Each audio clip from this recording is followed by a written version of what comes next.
Left jab, uppercut, leave you laid out on the floor. Try to duck and roll, hit and miss, now you counting stars. Should've practiced more, should've hit the mask, get out there more. Saying that you're the best, you gotta show me son. Actions over words, baby boy, is you real or what? Talking way too much, world come. Back sports, talking way too much, world come. Back sports, talking way too much, world come. Back sports,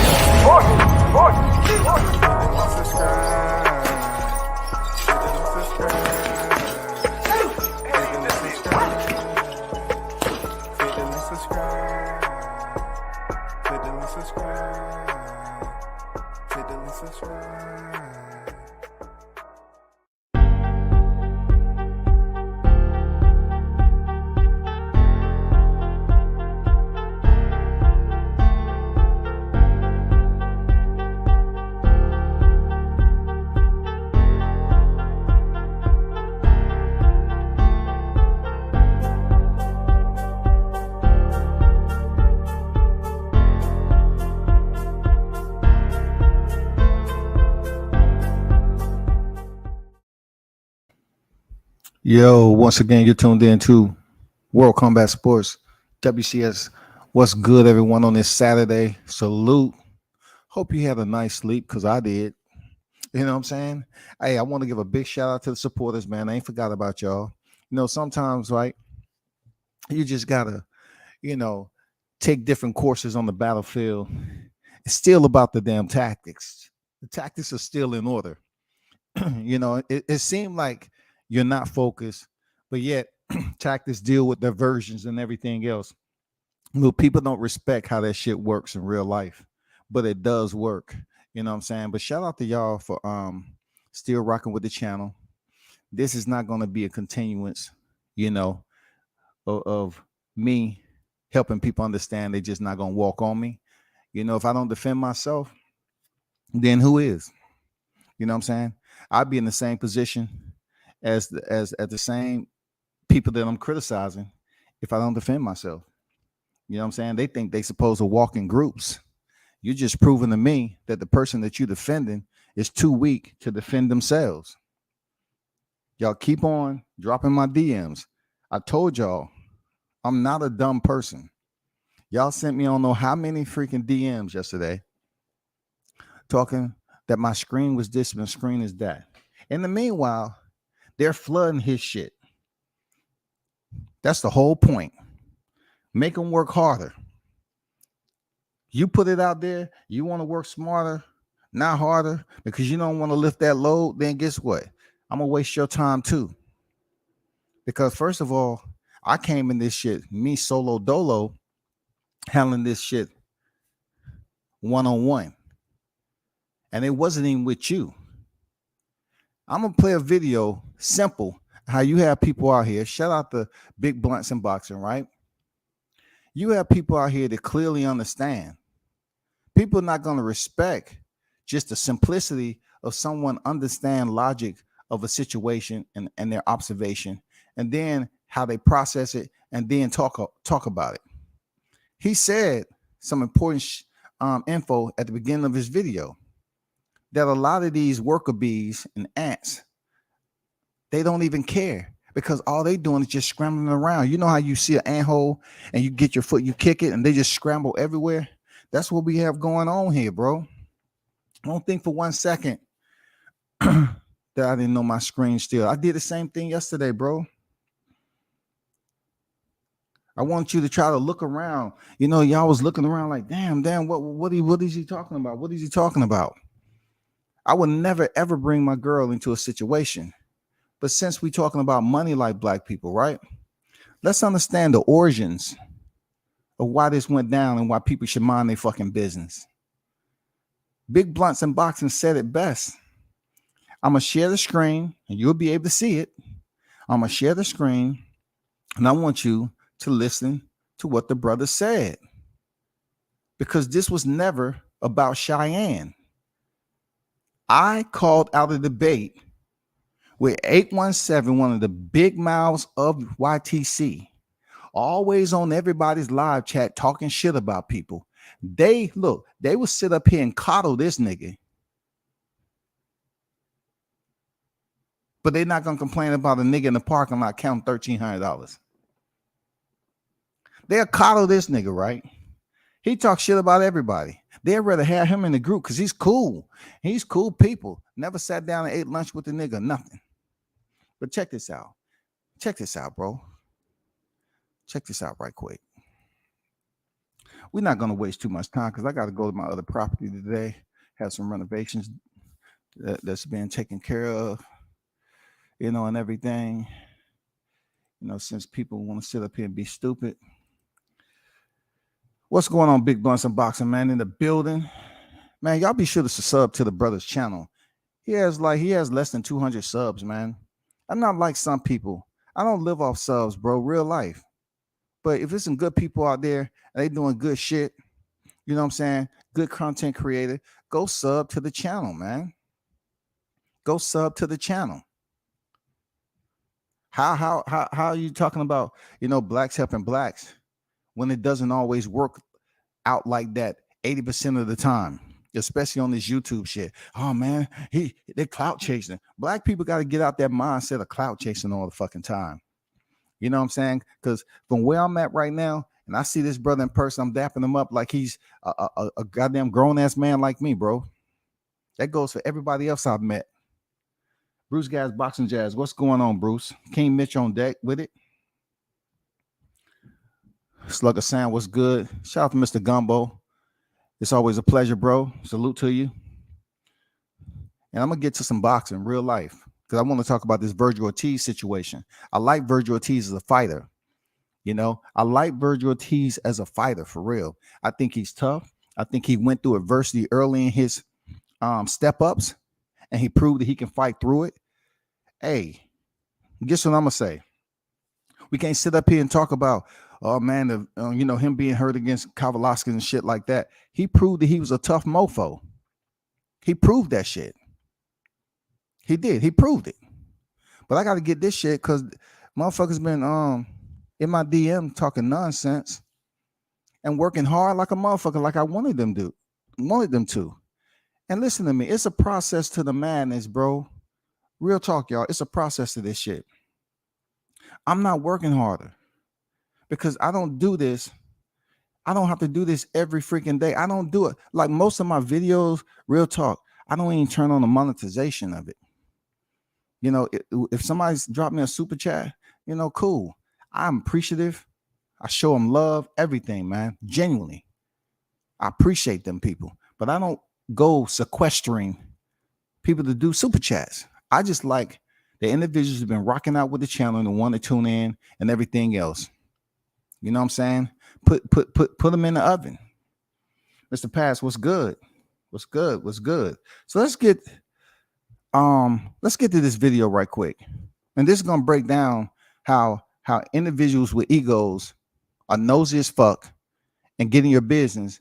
And then everybody else, you know, some of these people that supposedly was in your chat supporting the channel, they're the same people that's over in Cheyenne's channel clapping, typing, hitting, entering, talking shit about me. And they was just over here in my live chat. Same motherfuckers be goddamn sending damn screenshots of what I'm doing.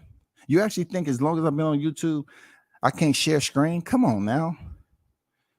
If you would stop ignoring the fact that I did 20 years and I led on the highest level and I met a lot of important people in life, that my, you know, the mindset is different for everybody. I just remember when I was coming up in the military and we had an issue with somebody, everybody else wasn't allowed to get into it. Like we used to do gear locker shit. We used to go in the gear locker. Bro. Just you and that person, whether you was talking it out in the gear locker or you was fighting. That's the way it used to be. It wasn't all this fangirl type shit. Everybody get together, you know, get on the keyboard and start typing and talking the same shit. If you ever listen or read what these human beings are doing, right? They say the same shit all the time. They'll say a bitch ass nigga. They'll call you all the derogatory terms, and they never met you in life, man. They never even broke bread. They never even been in a situation where you was in their company, just chopping it up. Excuse me. In a boxing match, going to a fight, any of that. So therefore, you have people that supposedly consider themselves in a domain, and they have individual that they want to be cult-like following to go do their dirty work. And to me, you're gonna just get me energized to do that, because the people that I know that's on here, they move in silence. Not the ones just running back and forth, shooting screenshots and all that, shooting DMs and talking this bullshit. But let me get to my man's video, bro. Let me get to his video right quick. I want you to listen to something. Then we're gonna start talking some boxing, because this has to be cleared up. Real talk. I'm not to be walked over like that. I don't care how many of these individuals that choose to fight someone else's battle when their name is not even in the equation. I really truly feel that's whole type stuff. That's whole type ish right there. That's female tendencies.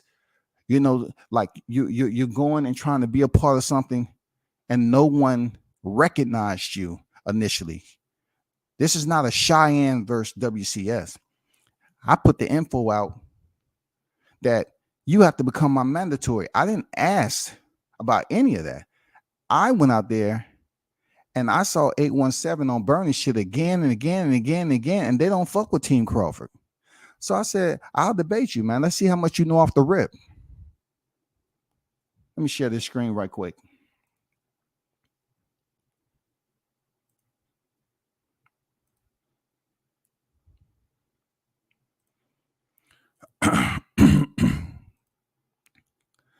So this is Big Bunsen Boxing, right? I want y'all to take a look at something, right? Because they have school on weekends, for real. And shout out to the brother in this video. But listen how simple shit make the most sense. If I gotta ask twice, it's your life. We gon' pop out on you when it's dark and hit the lights. Ain't no drive-bys, but we walk down on the ops. We ain't hitting. Our boys got going on. Backwood, let me twist it. Hey, I'm finna address that shit y'all boys got going on. Y'all grown ass motherfucking men got going on. Hey, I ain't siding with no motherfucker, but listen, I feel where Scotty coming from on this whole shit. Listen, Monty Brown, your ass wrong. You see, I seen the video. It's August 5th right now. I seen that video you put up last night.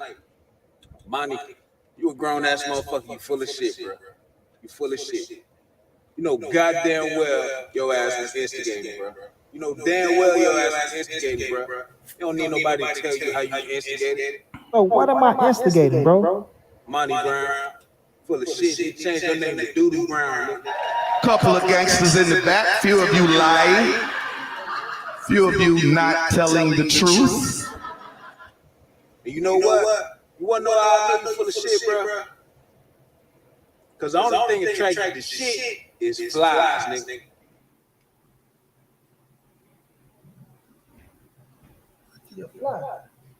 Your ass definitely instigated, bro. That man did not say he wanted to debate Blue Bloods. Boy, he said he wanted to debate 817.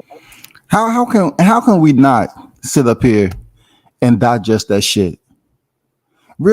As grown ass adults, man.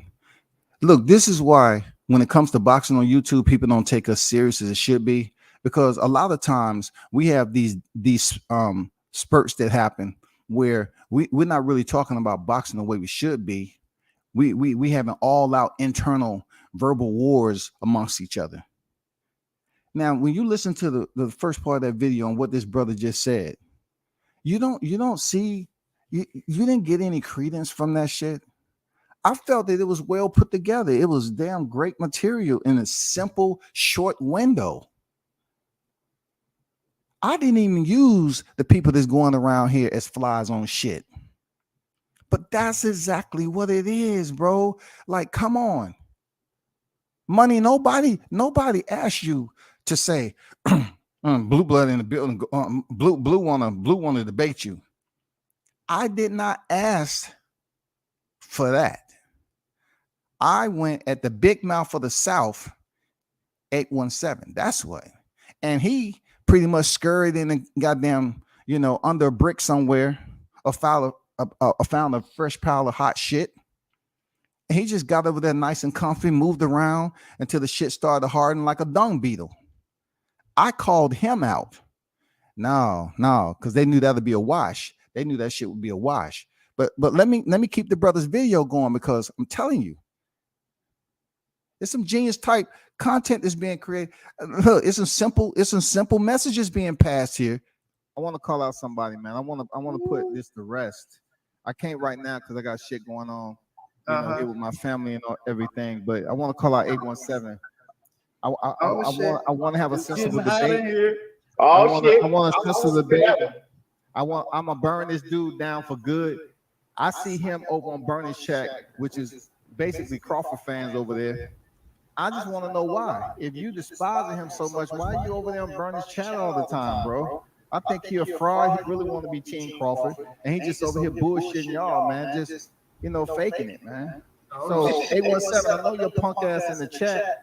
Shit! Just let me know you want this debate about Crawford Spence. You know what I'm saying? We can do it right now if you want. I don't need no practice, bro. You know that. Damn. Hey, shout out to Big Blunts and Boxing. Dude, continue to create content. Obviously, you know what the fuck you're doing. You know how to put these messages together in clips and splice them together to send a message. And those of you that's in the chat from wherever you might be, if you're rocking with WCS, cool. We good. But check this out though. You cannot sit up here and deny that the first half of this clip said a lot. It said a lot, man. It said a lot. Y'all need to go support this brother's channel, man. Not because I'm using his content, but I'm using his content because basically what he was able to do is place content material and clips together to send a message. He's allowing his clips to send a message. He's doing very little talking like the flies do, because when the flies come, he's letting his clips do the talking. And you know what? True words spoken, man. They are sending a clear and concise message. Let's keep it rocking. That man say he want to debate 817. So who give a fucking blue bud jump out there talking about some? Oh, I wanted to be. You need to run me my debate first. Who gives a fuck? Who gives a fuck? And Blue popped in, right? Big bro Blue popped in. And this what Blue had to say, everybody. This what Blue said. Nah, Scotty got to give me mine first. So here we go. Cheyenne coming here talking about what I got to do for him. This dude obviously don't know I don't follow his rank structure because there isn't any. You don't have a rank structure, dude. Any grown-ass man that's sitting in the parking lot counting money, your own money that you took out the bank, proves that I ain't in your rank structure. What you talking about? I got to give you. I got to give you. That's your point. You always over there telling people what they got to give you. So look, I'm not mad at the fools that continue to be browbeat. You know what I'm saying? The ones that want to be dominated, the ones that want to be under your umbrella of authority and everything. I ain't mad at them. Keep on giving. Never will you hear me say don't do that, because I'm not pocket watching anybody. That's why I did what I did the other day, because he brought money into it. But I don't have to give you shit. This ain't gonna never die until your people get together and figure out a way for it to calm it down. Because once again, you got two brothers. And look, y'all don't come up here and talk about I'm bringing another brother into the fray. I'm not bringing Big Blunts and Boxing into the fray to fight any battle for me. All I'm doing is I'm complimenting and giving him his credit for putting together some very productive boxing content to prove a point. I never sat up here and was talking about Cheyenne. I was talking about 817. But everybody want to gather in because they got mad about what I witnessed and Money. You can't be mad at what I said, Money, because it's true. When I say not you, Money, because I felt like you was one of those neutral type of dudes. You was going to handle your shit regardless. And, whoever you was going to piss off when it pertains to you. But this doesn't pertain to you. You come in there talking about Blue like you want to see somebody, like you think that dude right there can debate better than me. I'm trying to tell y'all, they get wrapped up in these dudes that hang out on YouTube a lot, and they feel like they got this abundance of knowledge, and they can sit up here. Oh, you don't want to do that. You don't want to. Why not? But the only thing I see out here when it comes to debate, people being kicked off the panel, people being shut down, people being muted. Okay, don't get mad if you come on my panel and think you're going to overtalk me and I put you in the background. Let's keep this brother video going. Right? Meaning I want to debate his ass first. You know, then we're like, where's going to happen there? He say, we going to do it on Monty Brown TV for show. Right? Of course. That's neutral. That's neutral. That's neutral for real. You think that's neutral? Why would I do some dumb shit like that? That's just like me being in combat and I'm walking across the battlefield and I know I'm supposed to take a right-hand turn and go 1,000 clicks out and then go another 50 clicks to the left. That's where the bunker is at for us to damn, hunker down and the enemy is across from us in our line of sight. No, what I do is instead of going right, I want to march to the left and go into where enemy territory is at, knowing that I'm outmanned and outgunned. Why would I do that? Why would I go on your show for somebody that you support having rock with heavy? Why would I do that? I'm not stupid like that, man. Throwing me an alley hoop. Debate him for what? That's the 817 did not call out Blue Blood Sports. Give a fucking Blue Blood raise his hand for a debate. He didn't say he wanted to debate you. Look, Blue Blood wanted to debate because Scotty fact checked his ass on some shit that he said that wasn't right. So why should I give this brother his props, man? Obviously, this brother in life pays attention to a lot of shit. He don't have a problem with collecting data. You know what I'm saying? Processing that shit, cataloging it, and then regurgitating. He doesn't have a problem with it. He totally understands. And that's all I'm saying. I called out 817, bro. It didn't have shit to do with Cheyenne, man. It's nothing against the indigenous people or anybody that's named Cheyenne. I'm just talking about this particular Cheyenne. It didn't have anything to do with you. Just like the brother said, it had nothing to do with you. Why were y'all all converging and talking about, I want to be a part of this. I want to be a part about this. I want to be a part of this. I want him. Look, if my channel's so small, why are so many of y'all mentioning my name? And it's the same people that's gathered around the shit. All the flies is gathered around the shit. Y'all want to mention my name. If I'm a small ass channel, then why are y'all mentioning my name though? Let's listen to what this brother said again. Listen to what he fucking said, bro. He didn't say he wanted to debate you. Look, Blue Blood wanted to debate because Scotty fact checked his ass on some shit that he said that wasn't right. I fact checked him on some shit that wasn't right. Brother, appreciate your attention to detail. Salute to you, man. Because obviously in life, you pay attention to small shit. It doesn't take you a long period of time. You pay attention and receive and collect the data on small attention to details. Salute to him. Because I did fact check him on some shit. Why are y'all other cats up here that's scared to say, oh, that ain't right, that ain't right? Oh, send a super chat, Well, facts, Cheyenne, That's what it is, Cheyenne. You told them, Cheyenne. No, you was trying to sit up here and dilute the fact that Terrence Crawford dropped Sean Porter and stopped him in the 10. You turn right back around and say, Errol Spence dropped Sean Porter 2 in the 10th. That's a lie. In a singular form, a lie is spelled L-I-E. That's a lie. And then right behind that, you padded it. You padded the shit. You padded it and said, oh, well, Errol Spence knocked out Danny Garcia. Huh? Let me give his brother, let me give his brother Sean, let his video play. All I do is show Scotty love. Bro, now, Scotty, we're going to need you to come on the show tomorrow with your fact checks. What's wrong with that? Blue came out, said, listen, I made a mistake. I'm a man of my, you know what I mean? I'm a man. I stand on my shit. I made a mistake. It is what it is. Let it go. You hear that? Once again, shout out to the brother for processing that information. Once again, shout out to the brother. Now, listen to me. He said all he did was show Scotty love, right? It's a lot of kids in the orphanages felt that they were shown love too. They there for some credible reason, but it wasn't the love to keep them in the embrace of the company that they wanted to be around. You know what I'm saying? They might have been a part of tough love. You know, they might have been a part of just a different type of love, but I don't remember what love you're speaking on. I don't remember because, like I said, look, it's contradicting though.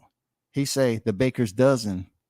I have 13 people in my chat, so in charge of the baker dozen. Why would he come over to my channel and I'm only rocking 13 comparable to his hundreds? Something ain't making sense when you saying you showing me love.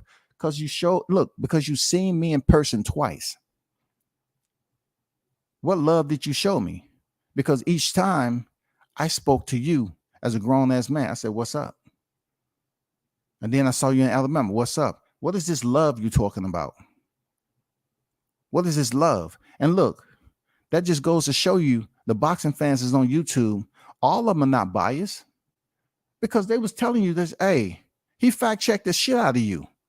What's wrong with that? You can't be mad. If I said some shit like that, and I have misspoken too. If I said if I gave out some information that wasn't true, right? It's a difference between opinions. Opinions ain't based off fact. So when you have hating ass niggas like ETB talking about, I'll be on some bullshit and I'm talking bullshit, he know damn well I can debate him and 817 in the same motherfucking night. It will be easy work. You used to say that shit over and over again. I say, you know, deep down inside, this nigga a hater, but he ain't part of the equation right now. But what's wrong with admitting that I fact checked you on some shit that was absolutely true? I fact checked you on some shit that you said that was wrong and it had merit to it, bro.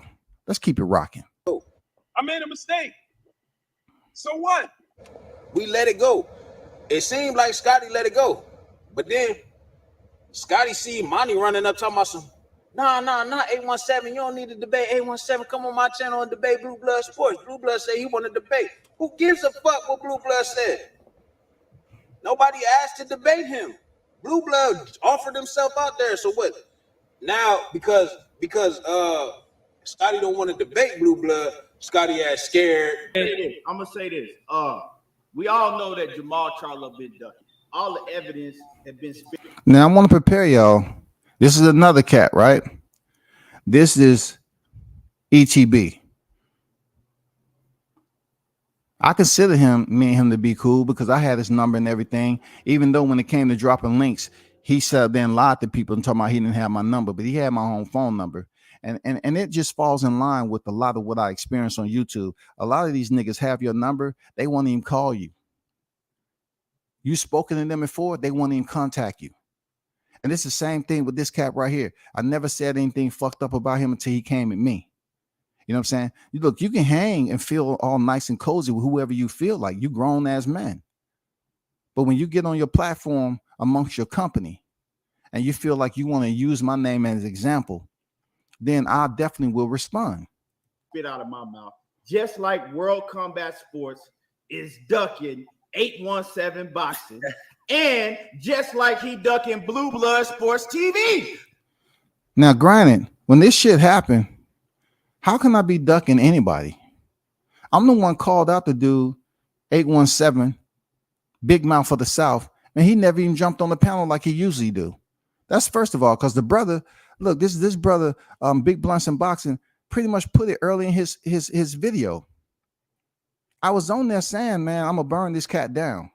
Why are you on Bernie the Boxer, Team Crawford, just going over there like a cheerleader, running up and down the block? You know how you see them hoods? Because, man, believe it or not, come on, I grew up in the A, right? You see them hoods, you see that same female just running up and down the block, being all extra and shit. She for the streets. This nigga running up and down, burning the boxes there in live chat, in his boulevard, on his avenue and shit. And he's Team Errol Spence, man. What are you doing? And then you get on the phone and talk about you did this, that, and the other, and you smoked them. Man, no, what you did was whining. You was just whining. You came up there to a grown-ass man, wouldn't let him talk on his platform. This shit with ETB, I don't know where it came from. He chose his side for whatever reason, and he chose to try to think that I'm ducking a challenge that I didn't even request. That's why I'm saying this video is very solid, man. How am I ducking two people when the video clearly states early that I called him out? He never showed up on the panel. Or else this brother would have put it in his clips to tell the message that, hey, this is when 817 jumped on the panel to say this. But you know, you have cheerleaders in all different shades, some without caps and some with caps. It doesn't matter. If you're a cheerleader waving pom-poms, that's what you are. Where the fuck did ETB come into the equation? What is up with these grown-ass men just cheerleading and running up on each other and telling me, it's been a minute, girl. It's been a minute, girl. I'm seeing you. Man, what the fuck are we doing? Let me go back. Blue Blood called him out. And just like he ducking Blue Blood Sports TV, Blue Blood called him out and he making excuses in the chat. I'm reading the chat and Money talking about, hey, Blue Blood looking for you. He making excuses. He already did wiggled his way out of the 817. How did I wiggle my way out of anything? The dude never showed up. Why didn't he have this much energy to get 817 on the panel when I was over there? That's what I'm saying, though. When I was over there, why didn't you have that same energy? Because you love getting emotional, right? Because you know deep down in your heart of hearts, if we did a debate, and you know how I get down with words, you know I will burn you down too, ETB, any day of the freaking week, bro. It's not enough studying. It's not enough studying, bro. You have all this energy to include all these people. You said I ducked 817. Then you're talking about I'm ducking Blue Blood Sports when Money came into the building and including Blue into the equation. So what you did was link up with what Money Brown did to put another person into the equation. You brought Money Brown, Blue Blood Sports, and 817. And you trying to tell me your pom-poms ain't gold, dude? You trying to tell me them motherfuckers ain't neon green? Them shit just be switching color. Yes. Yeah. I mean, what the fuck are you doing, ETB? That's not a good look, brother. Now he didn't duck Blue Blood Sports TV. So this man can't say nothing because I get in his ass too. Scotty He don't believe that. had no problem with bruh. Scotty fact checked him and left it at that, bruh. Blue Blood got on live. I posted the video. He got on live. He was so fucking hurt. He talking about it on the train, got off the train, still talking about it, walked all the way to the car from the train, talking about it, got in the car on the way, on the ride home, he talking about it. He got home, still talking about it. Okay, I'm getting emotional. So go ahead, let's talk about it. But what am I emotional about? It's all right, bro. You fucked up. Your man's in the community who does similar things to what you do. He does similar shit to what you do as far as boxing is concerned, corrected you. And that's it. You acting all hurt, bro. I show everybody love, bro. You ain't to do me like that. Who gives a fuck, bro? Who gives a fuck? Yo, Keon, man. Who's my brother Keon, brother? Here we go again. Man, once again, shout out to Big Blunts and Boxing. The brother broke this shit down very well. The message that he's basically put together is very, very professional. Real talk. It doesn't matter where he was speaking from, where he was commentating the video or orating the video. Still, it's well put together. And brother, I know you have under 200 subs, but y'all need to go sub, and you need to continue to put together content because you're very good at what you do with putting messages together and knowing when to chime in, say what you have to say, and get back to the clips. Golden. Let's watch how this nigga said I'm the baker's dozen, but he's at night still talking. Shout out to the ones who was holding Cheyenne accountable. Shout out to those, because he want to say I only have 13. Well, that 13 I rock with. That 13, I can tell you, real talk, who those guys are. You got Andrew Charles, you got King Mitch, you got Mr. Paz, you got Tony Boswell, you got Mr. Gumbo, you got Jay Ocho, you got D-Ray Promotions, you got Shot News, Showtime in the building. I don't even have to sit up here and interrupt and keep on going over and over again. Teach, you know, SB90 when he shows up. Alexander, Michael Johnson boxing. You know what I'm saying? Mark Nash pull up every now and then.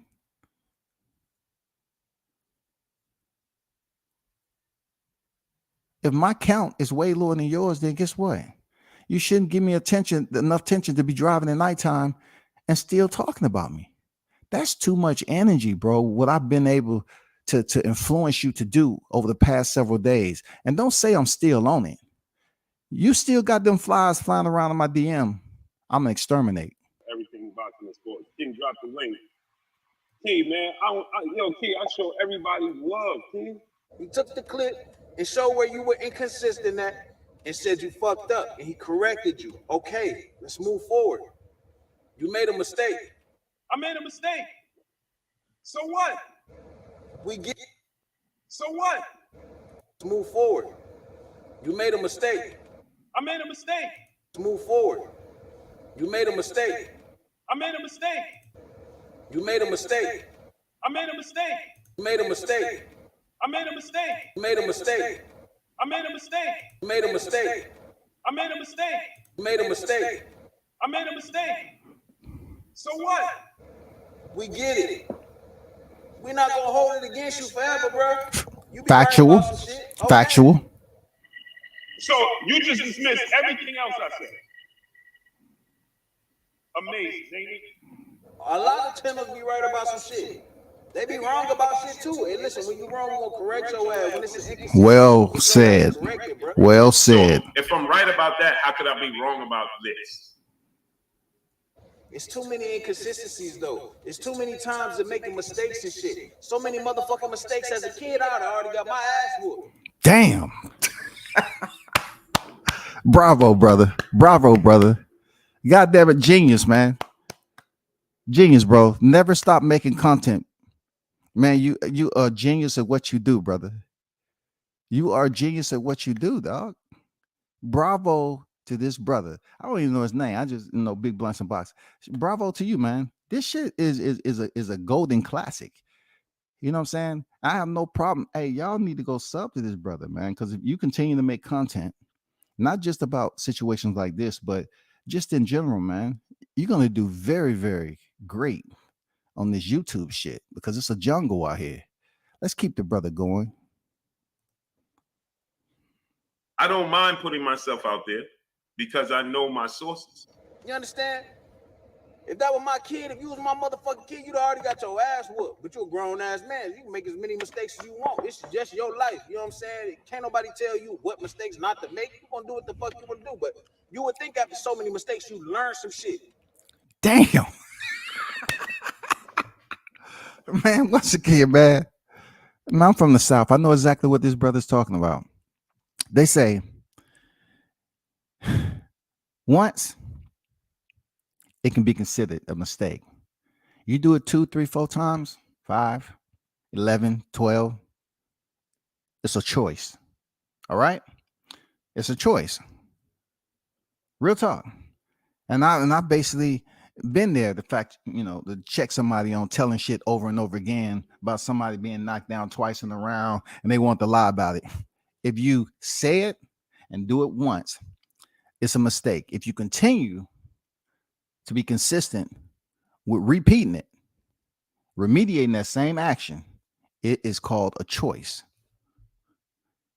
And he was absolutely correct about kids getting their ass whooped.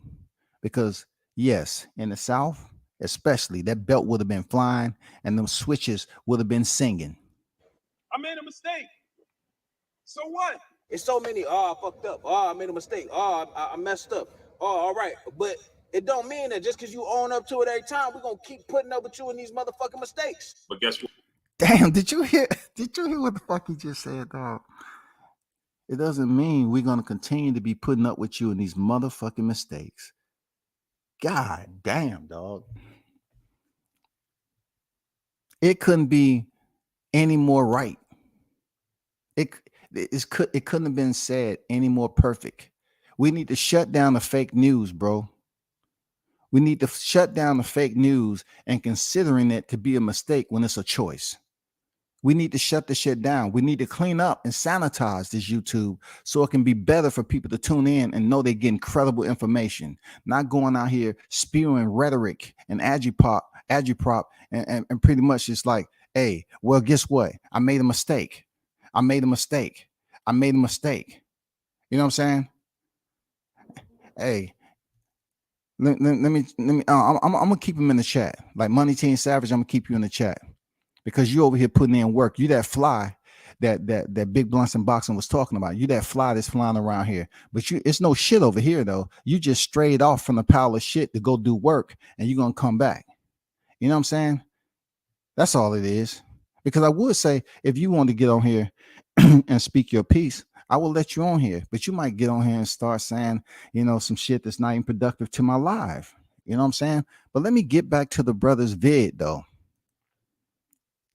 What? I stood corrected and I said, oh, I was wrong.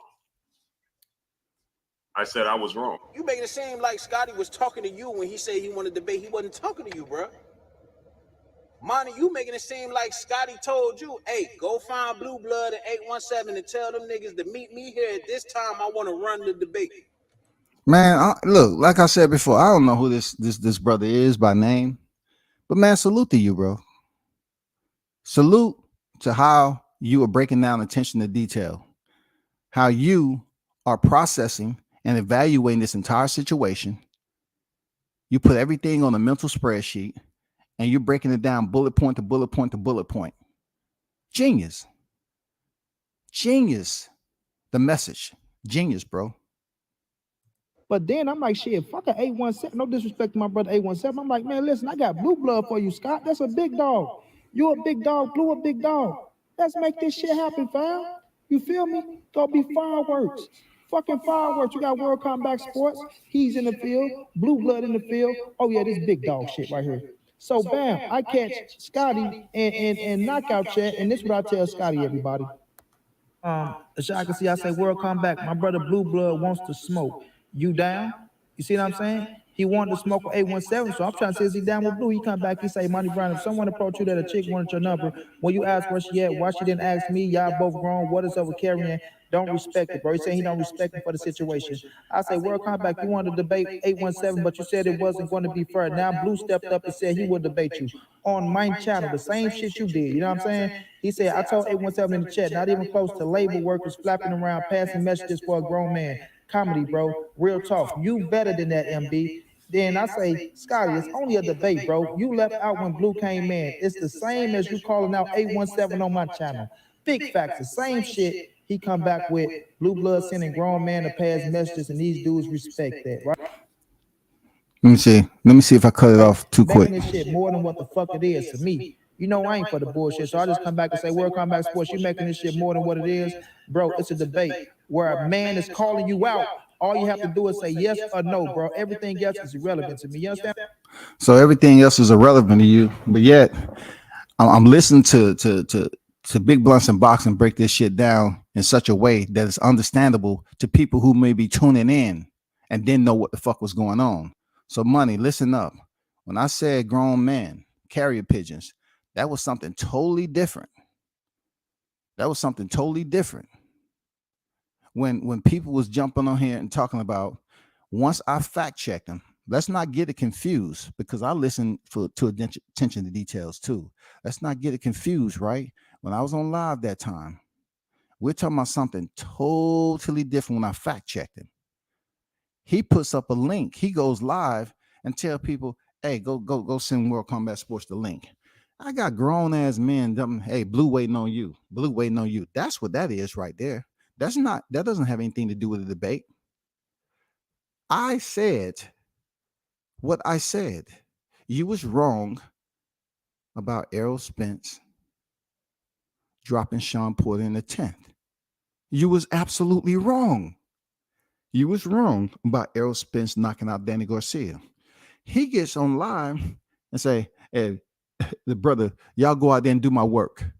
Look, I'm telling you all that's over there in his live, if that's the way you want to be treated for somebody who delegate, don't come over here trying to act like you all a part of the new order. Because you're getting dominated. You're being told what to do over there. See, the way I operate, the shit has to operate the same on YouTube as it do in real life. If I'm not going to let you walk over on me on YouTube, it's definitely not going to happen in real life, bro. Y'all going over here being freaking cheerleaders, misguided cheerleaders, and y'all having a man, oh, he's waiting on you, World Combat. He's waiting on you. How the fuck he waiting on me? Don't nobody summons me for shit. So that's where that came from. That's what that came from. He was sending grown-ass men over here in my DMs to my, hey, Blue waiting on you. Why would I go over there for? Just so I can be put in the background, muted and all this other shit. Then I can listen to these flies buzz their way around in the chat, typing and clicking. Why? Furthermore, did y'all hear what the brother said? Money Brown?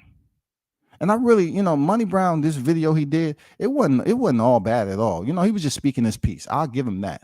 You know what I'm saying? He did what he did, but you absolutely 100,000% wrong on getting involved in this, because you're showing Money that you're absolutely on one side. Why would I have a debate with a person that you're sitting up here cheerleading for to go on your panel, Money? That's not smart. Go over there. You don't seem like you're going to be the one that, hey, Cheyenne, you talking too much. Let the brother talk. Cheyenne, chill, man. This is a debate. You need to talk. You don't need to rebut. Back, you're talking too much. You know what I'm saying? You're talking too much because this is supposed to be a debate. But you're talking too much. You need to shut the fuck up. Put you in the background. Let's get off. Check this out, bro. How did Cheyenne come into the equation because of you wanting to insert him into the equation as if he's stepping up? Now listen to shit too, right? How is he stepping up to debate me? You pretty much proving what I say. He has to become my mandatory, right? You say he's stepping up. I called out 817, and you say, oh, Blue is stepping up to debate me, but you call him the big dog. How is he stepping up? You know why? Because you know he'll get smoked. How is he stepping up? He has all the big following. He a big dog on here. He refers to me as the Baker Dozen, but yet you said yourself, he's stepping up.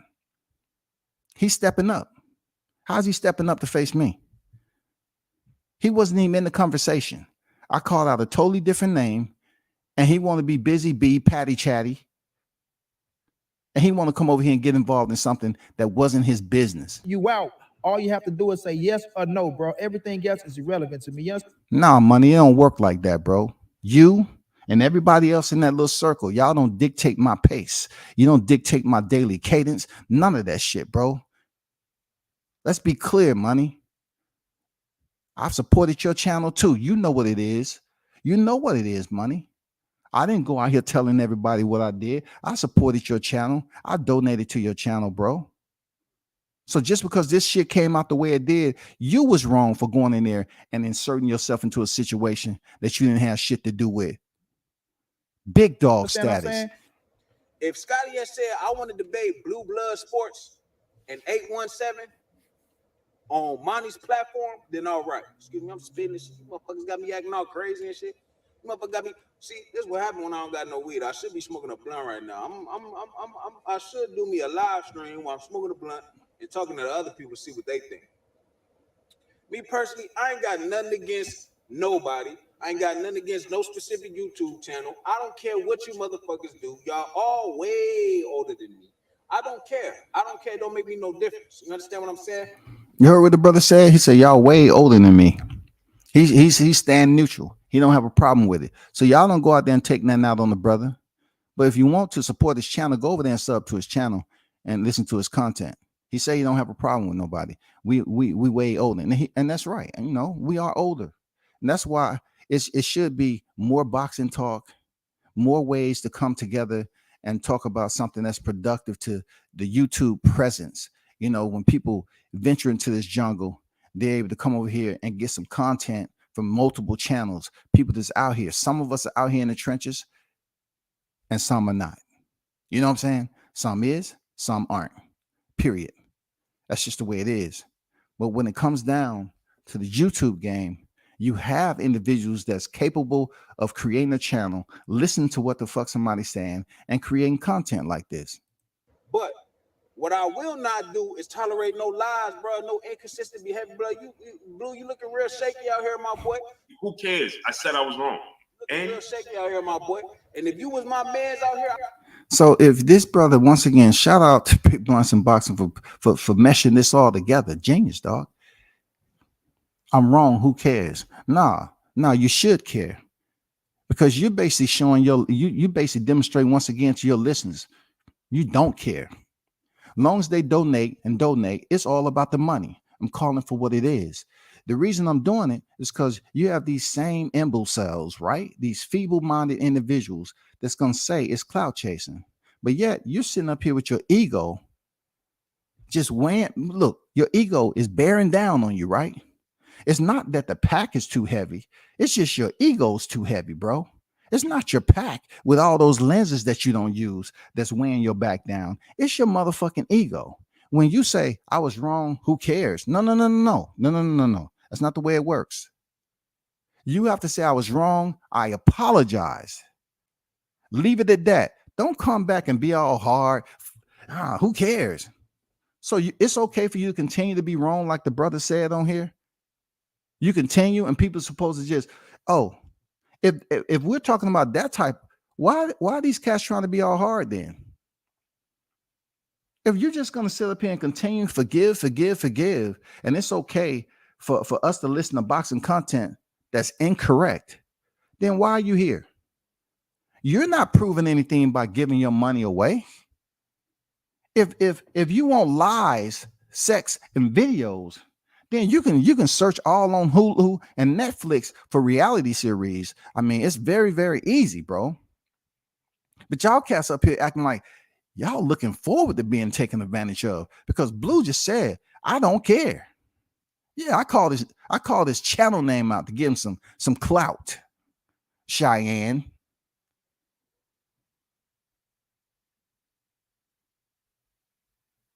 Who cares?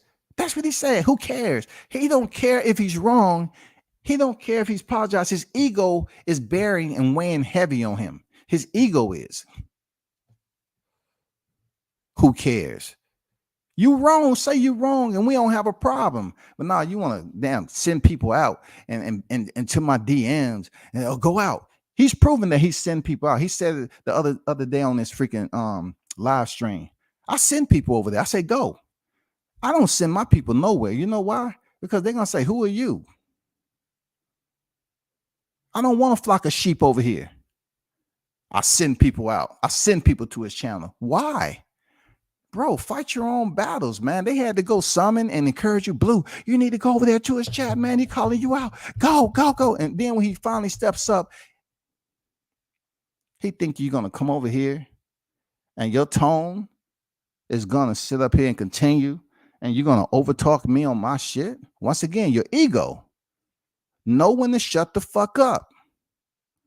You're not coming on my side of the street and think you're going to dictate the conversation, bro. It's not happening. I'd have been pulled you to the side and addressed you like, what's the deal, bro? What's the deal, bro? Because in the video, you talking about how Terrence Crawford, you got two favorite fighters, Floyd Mayweather, Juan Manuel Marquez. The next thing I talking about, but Terrence Crawford though. Terrence Crawford is my absolute undisputed favorite fighter right now. You ain't got to get no bias for me. Is my absolute undisputed favorite fighter right now. You ain't got to get no bias for me. is my absolute undisputed favorite fighter right now. You ain't got no bias. Is my absolute undisputed favorite fighter right now. You ain't got no bias. Is my absolute undisputed favorite fighter right now. You ain't got no bias. You saw how you acted, bro. You had so much conviction, bro. So much passion and love for what seemed like Terrence Crawford. How could you fast forward and go from rooting for that man in this fight that's going that y'all talk so much about right now? You went from rooting for Terrence Crawford to beat Errol Spence and outbox Errol Spence because he's flat-footed and that pressure ain't gonna work. To fast forward and saying Errol Spence gonna win, that pressure gonna work, and he gonna get him out of there. How in the fuck does that even work? How does that even work? I made a mistake. So what? Monty, nobody told your ass to go over there and do none of that shit that you did, bro. You took it upon yourself because in your head, like you said, you thought it was a good idea. You said, why bring Scotty a fraud when you can bring him the Prince? Blue Blood is the Prince. Blood, if nobody asked. Damn. Brother, talk your shit, bro. Talk your motherfucking shit, man. Talk your shit. Fraud when you can bring him the Prince. So this brother talking about pulling somebody over, pulling them to the side because he said he was a young man in life, right? And we much older. So you just heard like him speak some shit that's really what we used to do back in the day. You pull them to the side. That's when grown men used to talk to one another. Hey, let me talk to you. Let me pull you to the side. Now we have social media. That shit don't work. But did you hear? He said, I will pull you to the side and spoke to you. Because right then you can gauge someone's energy. You can feel it. You can look at their mannerisms. You know what I'm saying? They right there with you. You can pull them to the side, call them up on the phone, have a conversation. But that has since left. Frog and a Prince. 817. That's pretty much what I said. I was basically treating you like the Carlos Ocampo. I was pulling you from the bottom of the barrel to come and get this smoke. For real. I was pulling you from the bottom of the barrel when you was a frog. Money Brown say, why are you going to deal with a frog? He don't even respect your debating skills. So he knew you was going to be ashes. He knew you was going to be ashes, bro. So he wanted to bring in what he considered the Prince. I don't consider this dude the Prince in debating. I don't, bro. I don't get in full-blown arguments like that. I know enough behavior from looking at these channels all the time. Who's going to argue down and cut you off and don't have enough discipline, bro? I've been there. I've listened. For you coward-ass motherfuckers that's here, bowing your head and scared to speak up to these cats that you adore, being in their chats and be like, oh, right, facts. That's the most abused word on YouTube. But brother, you saying pulling somebody to the side, man, true words, bro. Grown man shit right here. Grown man. And identifying the Frog and Prince, oh my God.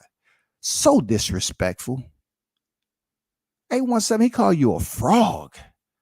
And goddamn, Cheyenne was the Prince. But I didn't ask for the Prince because I don't identify him as such.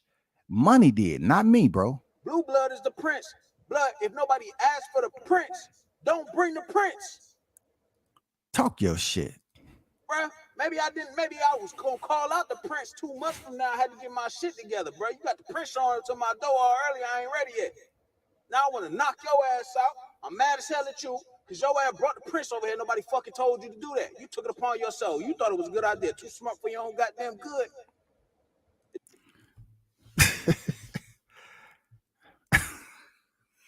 Too smart for your own damn good, dog.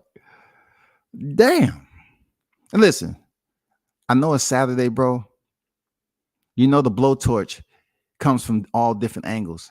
But I want to commend, Big Blunts and Boxing for coming here with a flamethrower. Content creating. His subscriber count, like I said, is under 200. But his content is on a whole nother level when it comes to putting messages together and dropping knowledge when he opens his mouth and gives his point of view on something. It's very, very productive. And y'all should go support this brother. I have no look, I have no skin in the game when it comes to him. I don't know him like that. But he did present a video to me, and I said, damn, that video makes sense. And then the more content he create, I said, this brother's on to something. He should create content. He should be a content creator, rather. He should continue to do this. Not because he's, describing a situation or he's providing his overlay. It's just the matter for which how his intelligence is pretty much being so descriptive, and how he breaks down the attention to detail for the listeners, man. Salute the brother. It don't matter. It's not about you. When it involves other people, it's not about you. You don't make them decisions. You holler at that man directly off the internet, off all social media platforms. You holler at that man directly and let him decide. But when you jump out there, when you jump another man out there, just because he said he want to get down, and then you thinking it's a great idea, you got everybody else opening their mouth, giving their opinions. You understand what I'm saying? Did you hear what he just said? Let me rewind You that. got everybody, oh, he's scared. Just because he said he want to get down, and then you thinking it's a great idea, you got everybody else opening their mouth, giving their opinions. You understand what I'm saying? You got everybody else opening their mouth, giving their opinions. You got everybody else opening their mouth, giving their opinions. Everybody else opening their mouth, giving their opinions. You understand what I'm saying? You got everybody, oh, he's scared. Oh, he don't want to do it. Oh, man, that's not, man, the man ain't scared, probably. I can't say for sure because I don't know the man. But maybe he ain't scared, bro. Maybe he just ain't ready. Maybe he had plans to do it on his time.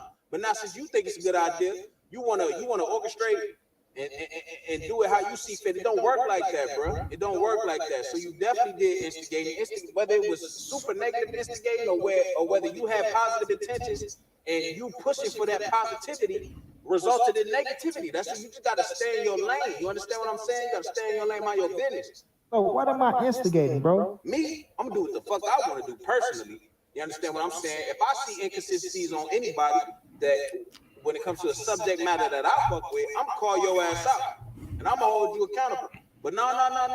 You saying this one thing, but this what you said before. Which one is it, bro? And okay, if it's not a problem that you change your feelings or you change how you know what I'm saying, what you thought would be the outcome of the fight, all right. But tell us why. We want to know, because these people giving you their money all the time, right? You making a living off all these people, right? So go ahead and explain to all these people why you went from this my favorite fighter, he's proven, there's no bias for me, it is what it is. He's gonna outbox Errol Spence. Errol Spence is flat-footed. He can't, you know what I mean, whoop bam, to basically, I mean, bro, the way you said Errol Spence was gonna lose is the same way you say he's gonna win. That shit don't make no sense. But what I can tell you is that you had some issues going on with Terrence Crawford people that's documented. I got other channels already saying it out their mouth that's what took place. Oh, is that why Blue Blood made that video? Yeah, that's why you made that video. And if you Hey, check this out. Money Team, you're pretty much talking about Big Blunts and boxing doing the same thing. It's not the same thing, because these individuals are basically encapsulating what transpired. That's it. He's not going out here taking a side. If you listen to the video instead of in the chat just hitting enter, he's not taking a side. He's just basically giving a summary of the entire situation. He's giving his point of view. Now, of course, you're going to feel some type of way about it because you're over here and you're one of those flies that just veered off from the pile and you want to go back after you gathered your information or whatever you're doing. You're not even listening. You're not even allowing yourself to be open-minded. You can't say he's doing the same thing when he's not encouraging anything. He's basically speaking on something and giving what he believes what is right and what is wrong. That's all he is doing subjectively. That's all he is doing. It's called deductive reasoning. You come up with the evidence to complete the formula. Once the formula gives you the results that you want, then you're good. If that evidence that you presented does not bring you to the formula that you want to get the perfect result, then you continue to do investigating, you continue to do research until you get the result that you want. You just don't go in here reckless and start coming up with bullshit like you talking about and saying he's doing the same thing. I don't think I don't think your level of processing information is on his level, because he's perfectly processed the situation where he said he wasn't taking any sides. He's not gathering people to go in against Cheyenne, and he's not gathering people to go in against me. He's basically giving his assessment of the situation. Maybe you should just take a breather, assess the situation a little bit more, and stop coming in here with bias intent and ill will because you think you're an advocate. If you go back to the Crawford and Porter the press conference after they had their press conference, you will see that nigga Terrence Crawford give that nigga a side eye like, why the fuck this dick riding ass nigga asking me a question? He gave him one question, bro, and Blue Bud tried to ask him another question, and that nigga walked off. Yeah, he did. You've already had several other fighters in their teams addressing you for shit you just said out your mouth. It's other YouTube channels. You can find these YouTube channel searches exposing this man, getting on this man's ass for him blocking people in his chat whenever they trying to correct him on things. And he loves to say shit like, show me your proof, show me your proof, right? And then if you don't agree with him, he'll block you, right? He'll block you. You know, this guy goes around saying, you know, what you mean you can't have your opinion? But this is the thing about this guy's channel is if you go and you have a difference of opinion than Blue Balls, right? If you don't agree with Blue Balls and you leave your opinion, this guy will block you. Bro, it's so clear to see. It's so clear to see. If you're not a hypnotized little minion, all these channels is like small little. What he said, hypnotized little minion? Damn. Cults and shit. Like, you know, you got some of these followers, subscribers, you can't tell them shit about who they follow. They love that motherfucker. There's nothing wrong that man can do. Then you got some motherfuckers who kind of know that, you know, there's an inconsistency, but they like what they like, and they don't want to turn away too hard. And then you got people there who's like, listen, I don't give a fuck about the person. I'm just looking for the content. You know what I'm saying? The information. Once this dude shuts the fuck up, I'm gone. You know what I'm saying? So that's all it is, man. It is go for anybody. Anybody who not standing on their shit, who look questionable, who listen, I'm be the first to get on your ass. I'm be the first to get on your ass. You understand what I'm saying? Because how you out here looking crazy? How you putting yourself in a position to be out here looking crazy like that? This man say, you know, how you out here looking crazy?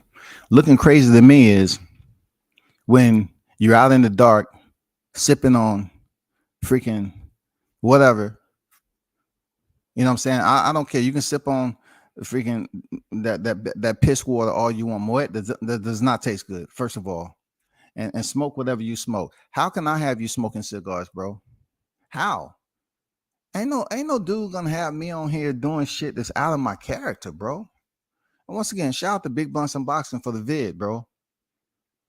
Now it's time for me to address the chat. You know what I'm saying? Shout out. Y'all go sub to this man's channel. You know what I'm saying?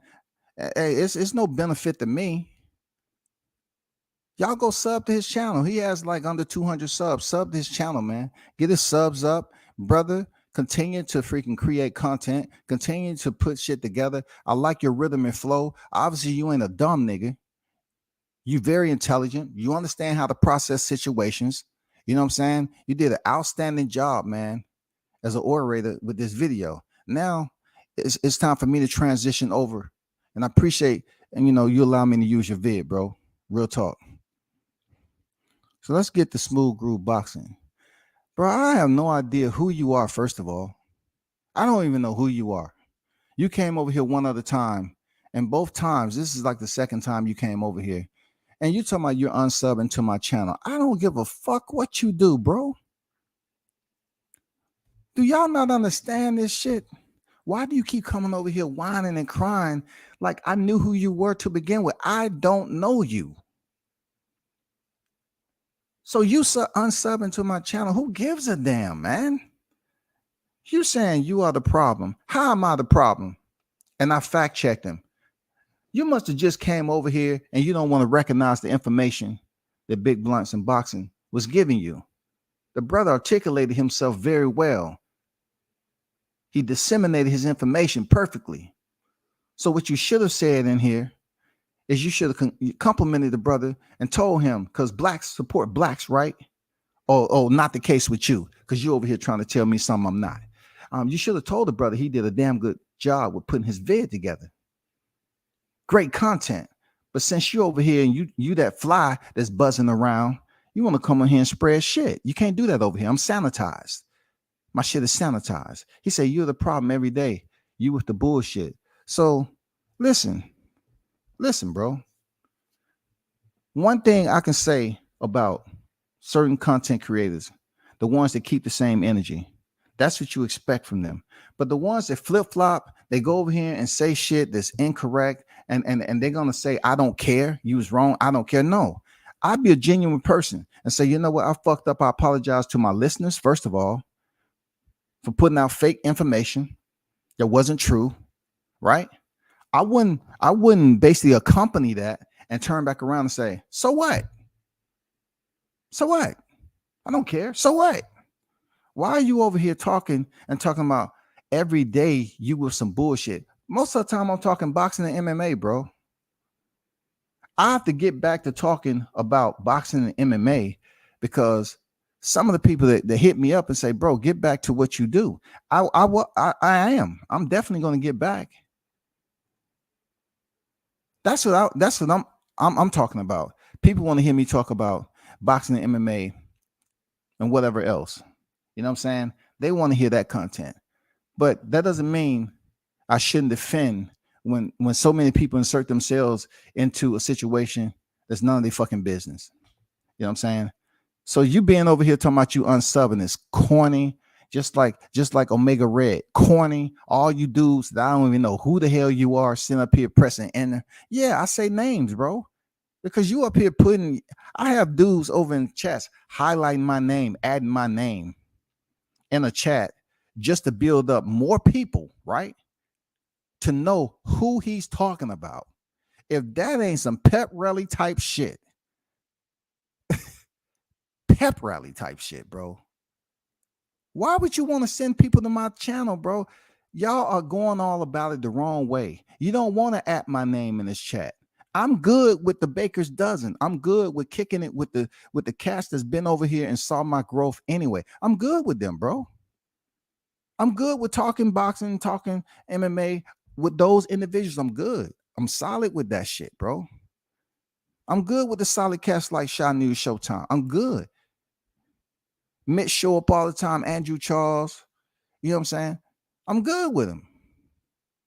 Bruce Gas. I'm good with the cats just showing up here that's rocking out with the channel.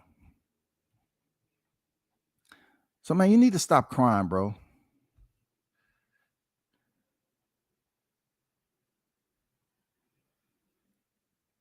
He said, I clearly see things from both sides. I see money didn't know what I knew back in mid-July when WCS corrected Blue.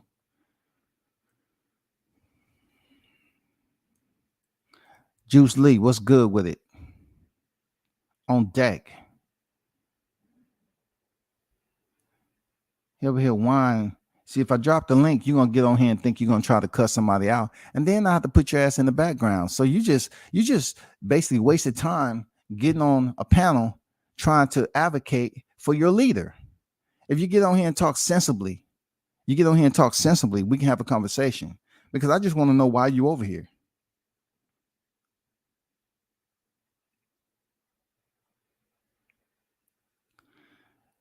So Solo, you come over here and say I'm capping. The capping is spelled with an A, not an O. You know what I'm saying? I would have rather you said capping, because I don't cop nothing. You know what I'm saying? I don't cop nothing. Who am I copping? I didn't request anything. I just told Blue can't fuck with me in the debate. I didn't request anything. Are y'all straight out of freaking homeschool? What the fuck y'all been doing? Were y'all at homeschool on a Kindle? Why y'all brothers are not listening? I just did a whole live on a video of a brother who pretty much broke that shit down perfectly. And y'all come on here talking about somebody copping, please. It proves to me that you're not listening, man. You're not listening to the content that he just put out. He basically summed it up to a T. If it would have been left right there, once I said that no, this brother popped in my chat and said I was being sensitive about my guest. So I guess when guests come on his platform, He's supposed to let people disrespect him. No, that ain't true, because just like it was said, they be blocking people over there. So look, you're not gonna sit up here and have these rules and regulations in your live chat and people be getting blocked. But then you're gonna come over here and say I'm being sensitive about my guests, like I'm gonna allow you to disrespect them. That's not the way it works. And you don't even know who the brother is. But you're gonna come over here just because he misspoke like you.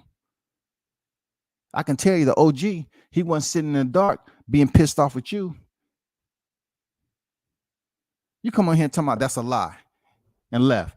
You could have just said in the DM, you could have hit me on IG. You know where I'm at on IG. You're up here having people load your ego around, running around like little ants. These grown ass adults, man. How far are you willing to go? What are you talking about?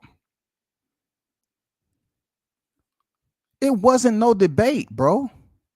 It wasn't no debate. You came on here, when you came on here all fired up on my panel, what happened? You said, I misspoke. I misspoke. It's no debate after that. What are we going to debate on? Your emotions? I'm not giving you that energy. It's easy work. I'm not giving you that energy when you told me you misspoke. You was wrong.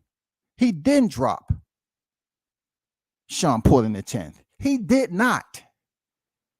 He didn't stop Danny Garcia. You said shit back to back. It didn't happen that way, bro. What you got to be mad about? What do we got to debate? Zero. Just because people want to run around and pull people into the fray.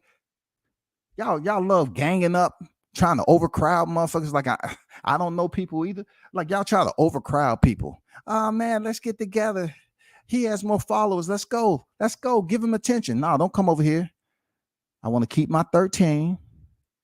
I want the organic. I want the organic supporters, not the crybabies that's coming over here talking some bullshit.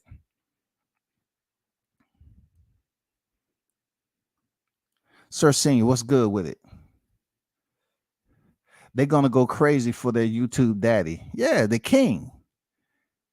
Frog and the Prince. I never would have considered that dude. Prince of what?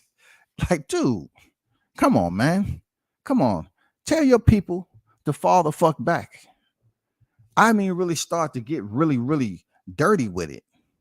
You know what I'm saying? Look at this, people. Any sensible person will look at the video I just showed you today and say, damn, the brother did a outstanding job. Excellent job on creating that content. Outstanding job, right? And you would have got some material from it, but you still have these whining ass, grown, pull-up wearing dudes coming over here. I don't like the way you sound. You copping please. How am I copping please? I never was in the company of someone that I owed my time to. How can it be a plea and the evidence present itself? Were you listening? Were you listening? Has some of y'all not went back to school since the pandemic? Were you listening? I'm just curious, were you listening, bro? I'm just curious, were you listening? You obviously wasn't listening. Sean Porter, when he fought Errol Spence, did not get dropped in the 10th round. And you're trying to compare it to my boy, the best pound for pound, Terrence Crawford, and stopping Sean Porter in the 10th round. That's just not true, man. That's not true. That's not true. You can't come over here like it is and be mad at me. It's not true, man.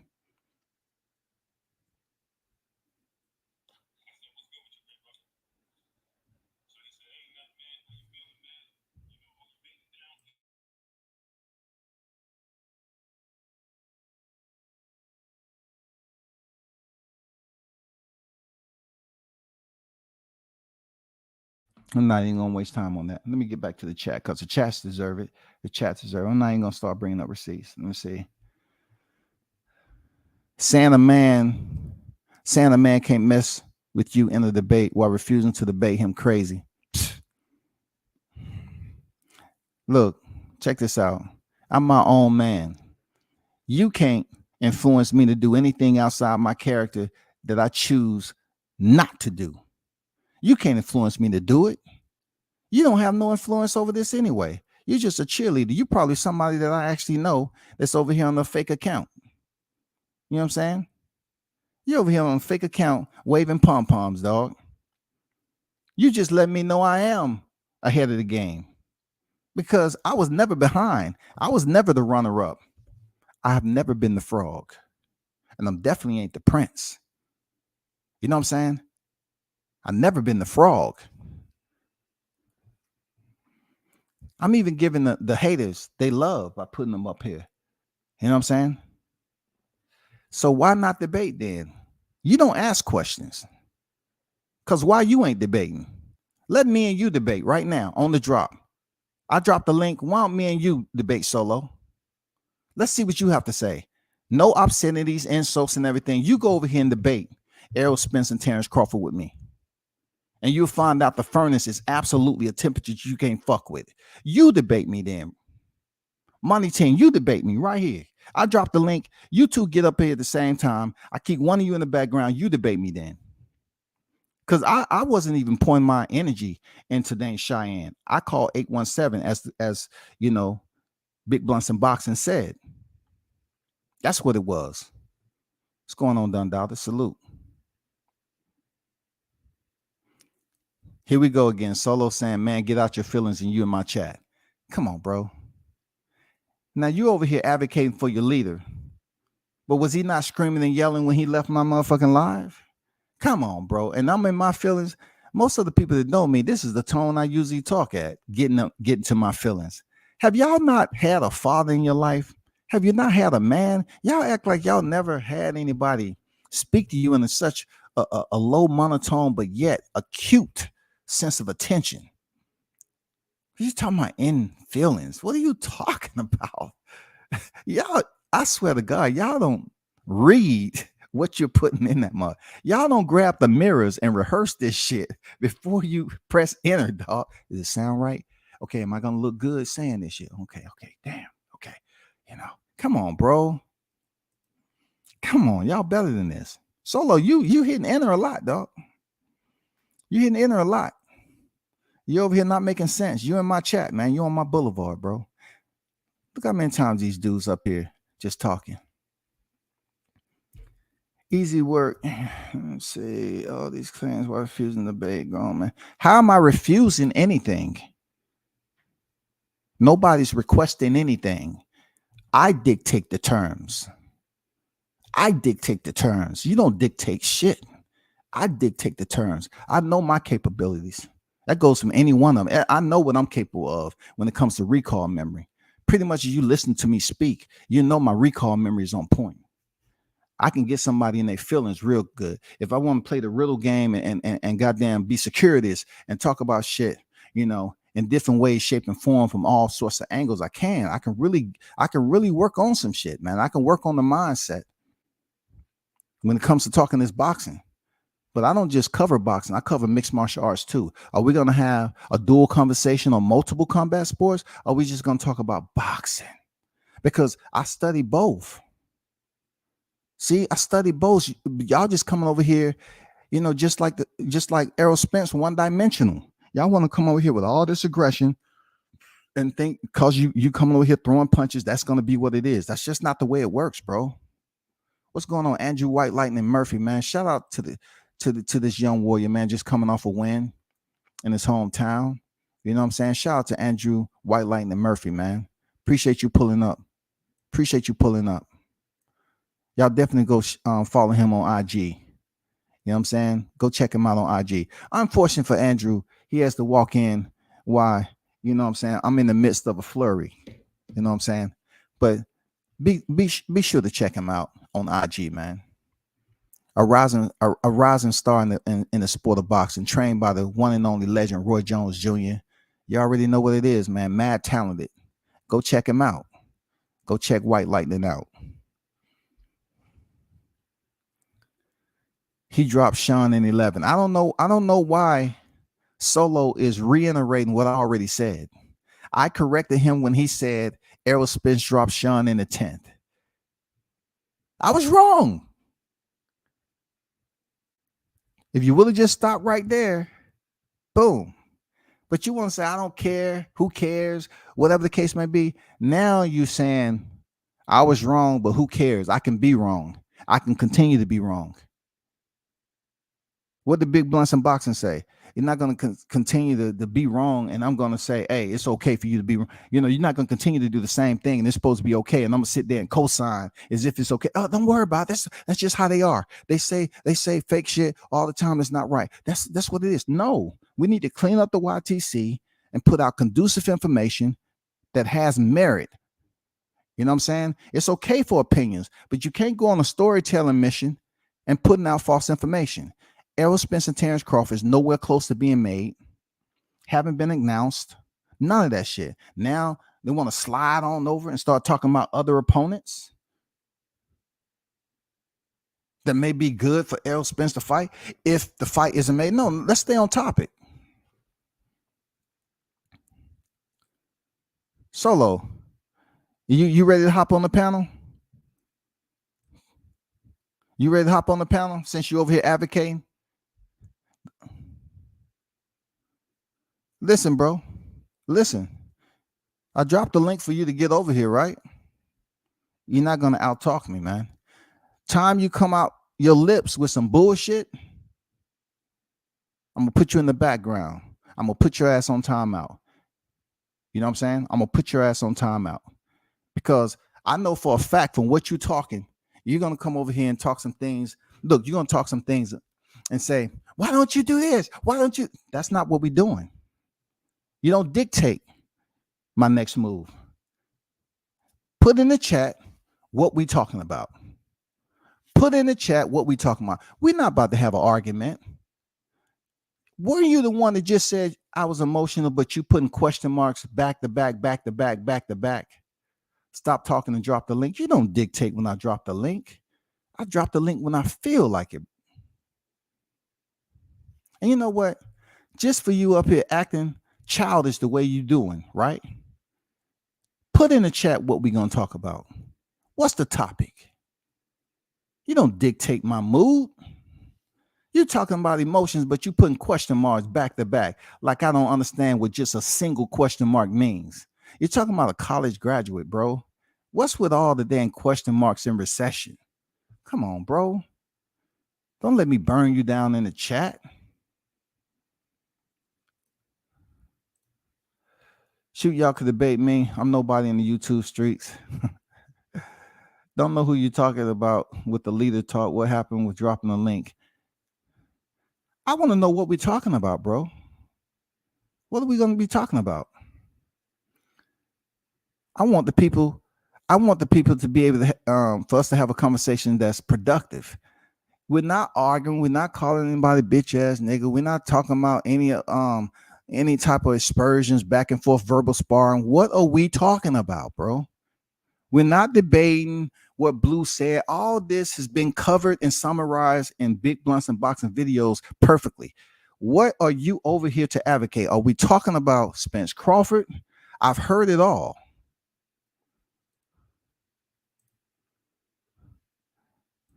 Watch, y'all. Watch now. Watch.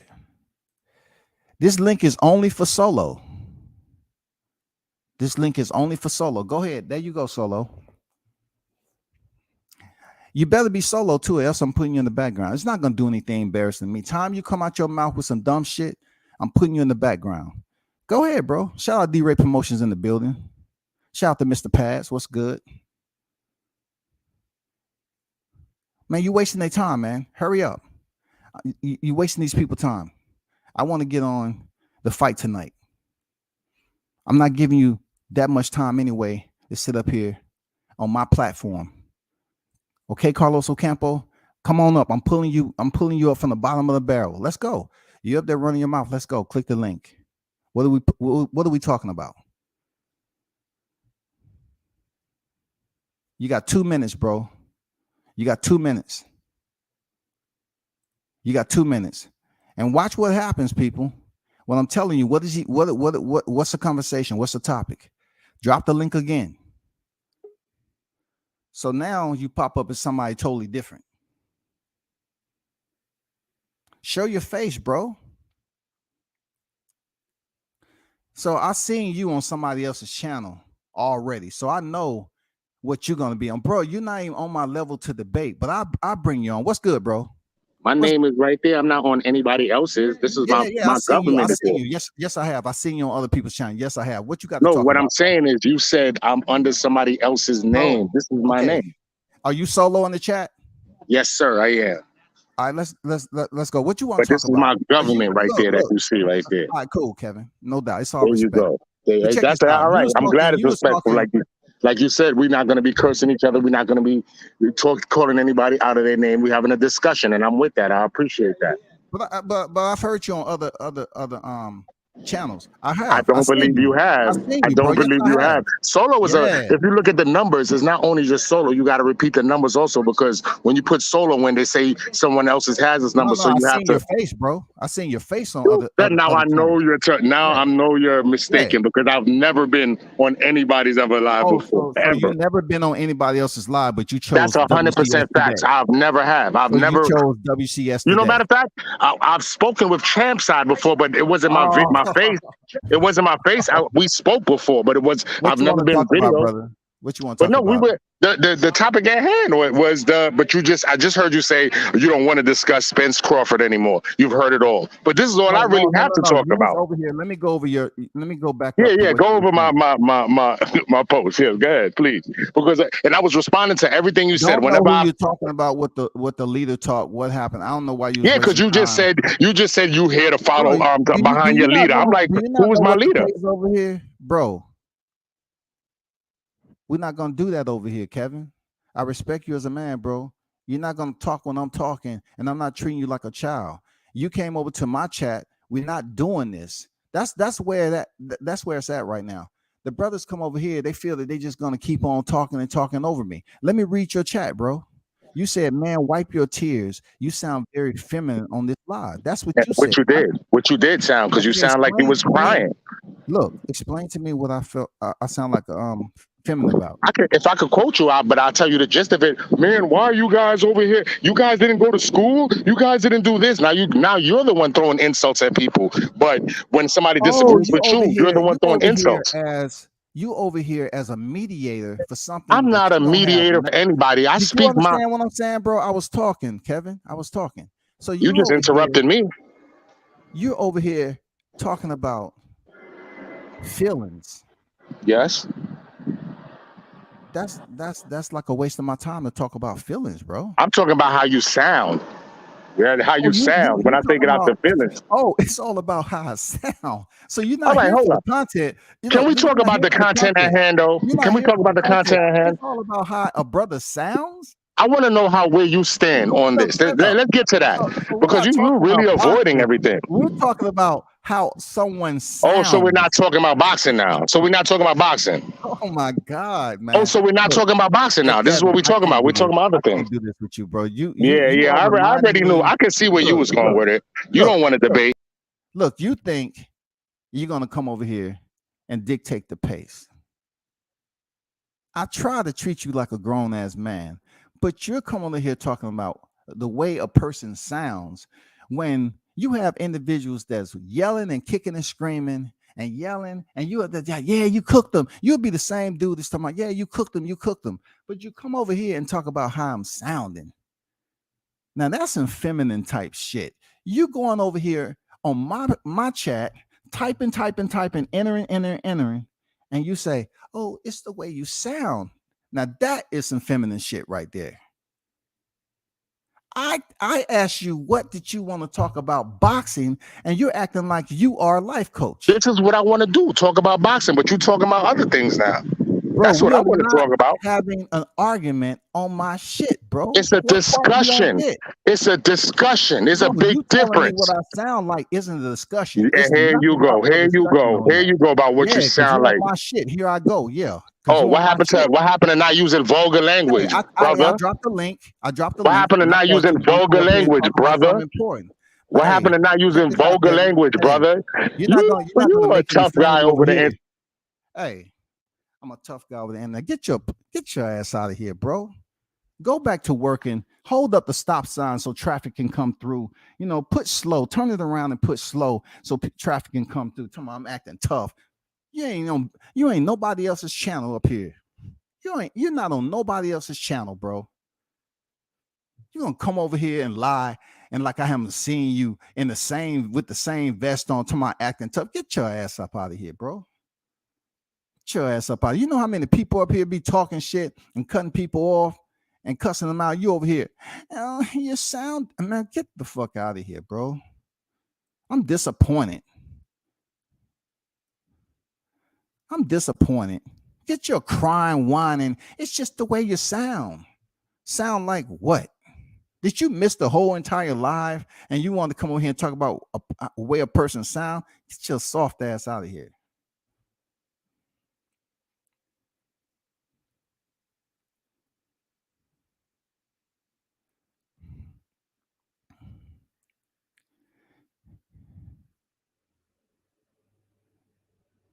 I mean, I don't know what started it.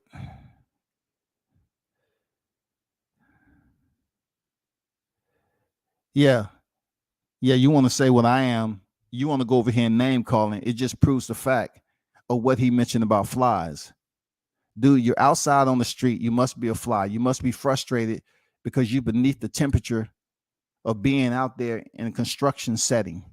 I suggest you pay attention to what's going on. If you're out there directing traffic and you're paying attention, you're supposed to be supervising whatever you got going on, do that, bro. Don't be on your job as a black man and not doing your job. You over here on a live stream when you're supposed to be earning your wages, bro. Come on now. You're supposed to be earning your wages. You're not going to earn any wages over here on my live chat. It's just the way you sound. Get out of here, this soft shit, bro. That's soft. There's no way I'm going to go to another man's panel tomorrow. It's just the way you sound. You're a cornball. What's up with this cornball shit? Y'all mad? I'm not out there with a damn vest on, man, directing traffic. Goddamn, hey, it's your turn for the jackhammer. It's your turn for the jackhammer. I saw you on somebody else's live before, and you want to be a damn liar tomorrow. Hey, you ain't never seen me. Get the fuck out of here. I surf these dang YouTube waves, man, all the time. I seen you over there. I know you was on some bullshit when I finally found out who you are. Come on here with that shit, man. Tomorrow, it's just the way you sound. How does it sound? And I pretty much had a video up the entire time. You know what I'm saying? I agree, Captain Chaos. Shout out to Captain Chaos on deck, man. He say it's hot out there. I know, bro. Look. I want to do the type of shit where, you know, you have to look at and assess somebody's situation. He might have been mad because of the heat. It's summertime. It's hot out there, sweating. He might be a little bit dehydrated. You know what I'm saying? Somebody get this gentleman an ice cold bottle of water. Because it was brought to my attention on the live stream that, you know, people love little small bottle of waters instead of the big gallons that you tote around, and you have to tilt that motherfucker up and use that forearm strength. Can you get me just a small bottle of water, please? My throat is parched. Yeah, get me. I need a spit bucket too. Somebody get me a spit bucket. Now, you know, let's talk about the real facts, okay? You know, man, shit. My wife makes more than you. They mad because I take information and I resend it. I return the sender. That's what you're supposed to do. Return the sender. Never will a man recover. In my eyes, never will a man recover inserting his wife into a grown man situation. Never will he recover. Never, ever, ever will you recover from saying absolute when it comes to being a Terrence Crawford fan. You are totally going against what some of your compeers and colleagues criticize. They say they're a fan of the sport. You say you're a fan of the fighter. So you're a fan of two fighters, and you're closer to where Spence was freaking raised, because he wasn't raised in DeSoto, Texas. He was from Long Island. So therefore, something happened in between time that you refuse to be a loyal supporter. Just like you have other institutions that's in your backyard that you can take the 1,300 and support. These individuals that's coming up here telling me what I am is obviously people that haven't checked out my IG. They don't respect what I did in the sport of boxing. They mad because I can get on the mic anytime I feel like. And I know backbreaking shit irritates you. You know what I'm saying? It's people out there that have my phone number and they won't even give it to the person to have a conversation on the phone. And why? And look, and not only that, look, I gotta say this, right? I know Captain Chaos is gonna lose his fucking mind, but we good, Chaos. But I have to say this, right? Me and Drew had a situation back in the day, and I have to commend 78. I have to commend 78 Sports for the way he handled the conversation that we had amongst each other to squash the shit. Now, he, regardless of how they feel about me, I have to say, okay, that's the way. If shit was happening like that, like, hey, we're gonna have a conversation about this problem, and we here to squash the shit. Boom. That's the way it's supposed. Overdone, said, over with, done. No more talking. It would be cool. It would be cool, but everybody is different. Everybody's cut from a different cloth. You know what I'm saying? See, people didn't never know about that situation. Way back when. Because 78 is a general of the LDBC, right? That's what they say, right? And the way he had a conversation between me and Drew Titan back in the day when the panel shit happened with Bill Haney and all them people jumping on there, BFTB and everybody else. Once again, I don't do the gang up shit. But what we did was have a conversation offline, and nothing else has been spoken on it. Why are these dudes up here? They have numbers to talk, but they don't want to talk on the phone. They want to talk online because it's all about the super chats, bro. It's all about the super chats. They want to do it in front of everybody. They don't know how to have private conversations like 78 did. They don't know. That was just one. They don't know how. They don't want to have private conversations, get the shit resolved, and keep fucking moving, dog. It's all about.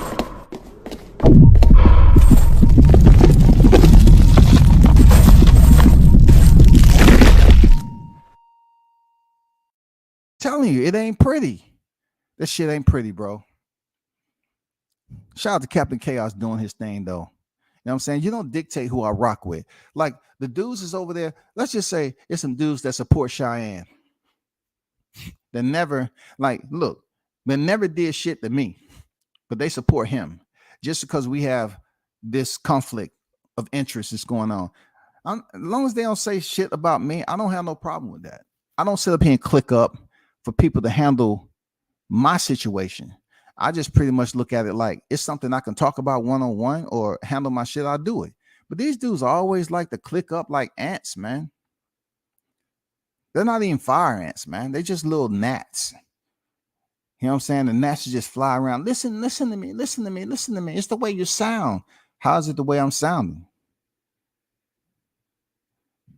That's the softest shit you can say when you say somebody's acting feminine. Dude, increase your vocabulary, expand your vocabulary and your sense of thinking. When you come to a grown-ass man, bro, you can't come over here with simple shit to me and say, oh, you soft, you bitch-ass nigga, this bitch-ass. No, nobody want to hear that, bro. A cat like me would rather hear a conversation. And if you tell me I fucked up in conversation, and it's without all the obscenities and aggression and you being belligerent, and we both can converse like that and handle it. That's one thing why I said I would commend 78 on how he did it. It wasn't no cussing. It wasn't none of that shit. He went in there, talked, boom, out of there. That's the way, that's the cloth I was cut from. You talk about the shit, you get it over with, and you're done. But these dudes want to tell a friend who know a friend who know a friend, bro. Let's all get together.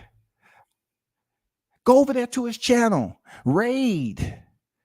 You can't raid shit, bro, because your interest is not here with WCS. Your interest ain't here. But let's talk about boxing, bro. He said, come back, his own boss, no fucks given. You know what I'm saying? Dude, you got to treat your people better than that, bro. I got to give Virgil Ortiz his props, man. I don't know what happened to Mo Hooker, bro. I heard he missed weight. Don't know what's going on with that, bro. It can be many things. It could have been an injury in training camp or whatever the case may be. But Virgil Ortiz, man, salute to you. Because it's something about, Virgil Ortiz and, the fighters that go through the fire. Shout out to Jihad Tucker. You know what I'm saying? That would be a good fight. I know Virgil Ortiz trying to get the fight with one of the champs or whatever. But I think Jihad Tucker and Virgil Ortiz would be good too. But I gotta give Virgil Ortiz a check mark for him demonstrating his toughness and fighting through the fire. You know what I'm saying?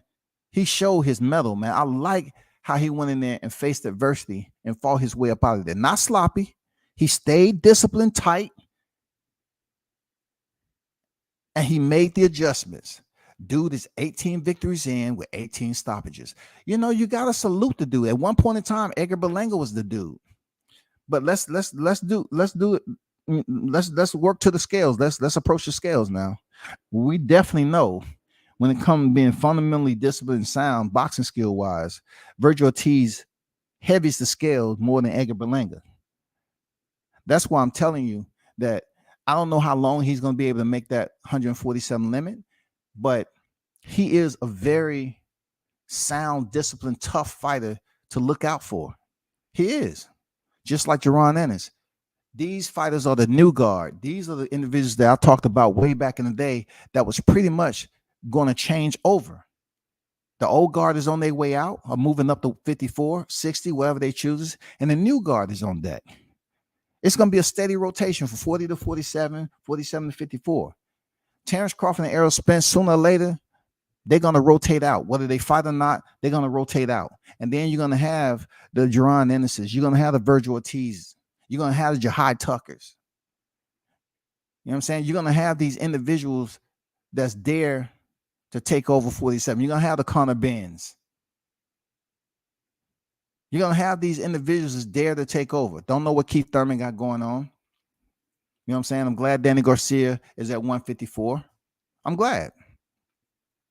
I got tired of seeing him, you take a loss and still remain in the top two and then get another title shot. And people praise the person who beat him as if he did something no one else has been able to do.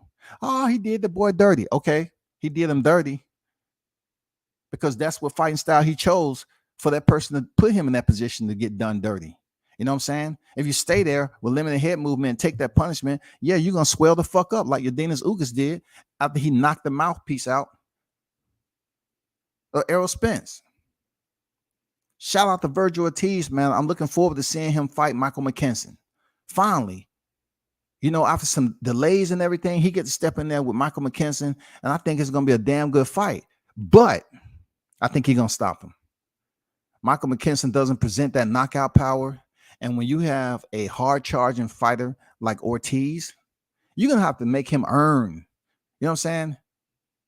You're going to have to make him earn it. You just can't go in there and think I'm a boxer on the outside. I don't have no power. He has 2 knockouts, people.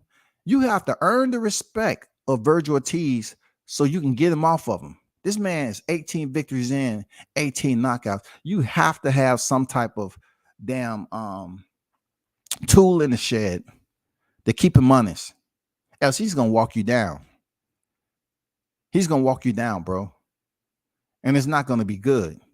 Now, I'm not saying it's impossible for a fighter not to get it done. We seen Devin Haney go in there and box the earlobes off of freaking George Camboso and knocked his red nose off. You know what I'm saying? And they say Devin don't have power, but he went in there and boxed the shit out of George Camboso. So I'm expecting Virgil Ortiz to go in there and put on a show and become 19-0 with 19 KOs. Real talk. Real talk. I'm looking forward to the fight. And once again, I must say for the Police Athletic League, if y'all have a chance, encourage him to donate that money that he's gonna pull out every time he go live and convince the people that's over here talking about, oh, I'm gonna buy 2 PPVs. I'm gonna do that. Tell him to donate to the PAL BC over there, or to Suffolk. Either one of those. More so the PAL. I forgot to pass that word. Be sure you ask Cheyenne to put that money into his own community. You know what I'm saying? But y'all be sure to check in. I'll be on a little bit later. Definitely check out Virgil Ortiz. You know what I'm saying? I like his fighting style. He's saying once I get past Michael McKinson, I definitely want to fight Spence. And he feels that him being born in Dallas, Texas, he's going to really bring that emergence. You know what I'm saying? Just like Mikey Garcia did. We talking about Dallas, Texas, the Mexican fan base, and we talking about the Soto, Texas, where Errol Spence resides, and we're talking about bringing them all into the stadium. I think it'll do very, very solid numbers. Real talk. I like the idea of what Virgil is talking about. I do. Because, we have this stigma now that a black fighter have to fight a Mexican fighter. But if you have 2 fighters, especially in the Texas footprint, that has, we're talking about Virgil's actually a native. And Spence migrated over there from Long Island. So if you take both of them, being that the popularity of Errol Spence and the popularity of Virgil Ortiz, let's just say they was the sign on a fight after Michael McKinson. We don't get the Terrence Crawford fight. It still is worthy of gracing the square because, for one, Errol still has the belts. He still has the belts. Now, I don't know what the numbers will look like if he didn't have the belts, but you still have 2 residents of Texas going in at a battle. And especially if Ortiz looks really good against Michael McKinson, people will pay to see Ortiz. You know why? Because YouTube has burned the fuck down of Terrence Crawford and Errol Spence, and they left hopeless. I still would tell anybody, Terrence Crawford gets the job done in dominating fashion. He stops him. For real. I don't see Virgil Ortiz going in there lasting with Terrence Crawford if they fought. But Terrence has bigger plans to move, regardless if he fight Errol Spence or not. He has bigger plans to move up out of there and go to 154 and get it in. But we're going to keep our, confidence available that they're able to make this fight with Terrence Crawford and Errol Spence, and we may be able to see it because we definitely want to get those the boxing fans what they want to see. Now, as far as everything else that goes along with that, as far as paying for pay-per-views, those of you that's been supporting it, go ahead and continue to support it. Buy the pay-per-view. No matter what the price is, buy the pay-per-view, support the fighters. No one's going to tell me what to do with my money. I make my own rules. I don't know how old you have to be to understand that shit, but I'm going to reiterate it again. I'm not a follower. I'm not a follower. You don't see me clicking up with a lot of you. Don't dictate what I do with my money at all. You don't order anything when it comes over here. You ain't gonna have me doing anything. So let's see how this fight goes with Virgil Ortiz. And if indeed traction start to pick up with him and Errol Spence, y'all support the fight. Because people fuck with Virgil Ortiz, man. People fuck with Errol Spence over there. People definitely fuck with Terrence Crawford. Regardless of what he does, he's gonna go for legacy one way or the other. He's gonna go for legacy. You know what I'm talking about? He's either gonna continue to negotiate his square and what he worth. You know what I'm saying? He stand his square, bro. No, he was touching the M back in Lundy, Henry Lundy, right? He was touching the M in that title defense, right? Wasn't he? I mean, what's changed? Nothing's changed. He's going in there outside the top rank, and that's what it is. Whether he meet Spence, whether he meets Virgil Ortiz, or I know it sounds good, but you cannot forget Jaron Ennis is in the mix. Jaron Ennis is in the mix. Let's not forget that.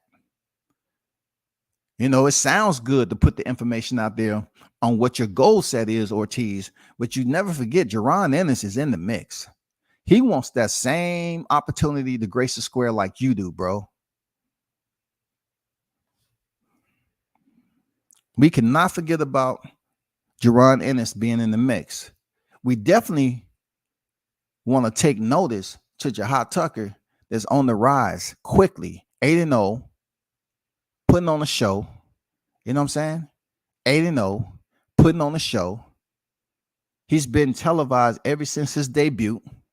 People know him, but choose to like, we don't know what to think. No, check this out.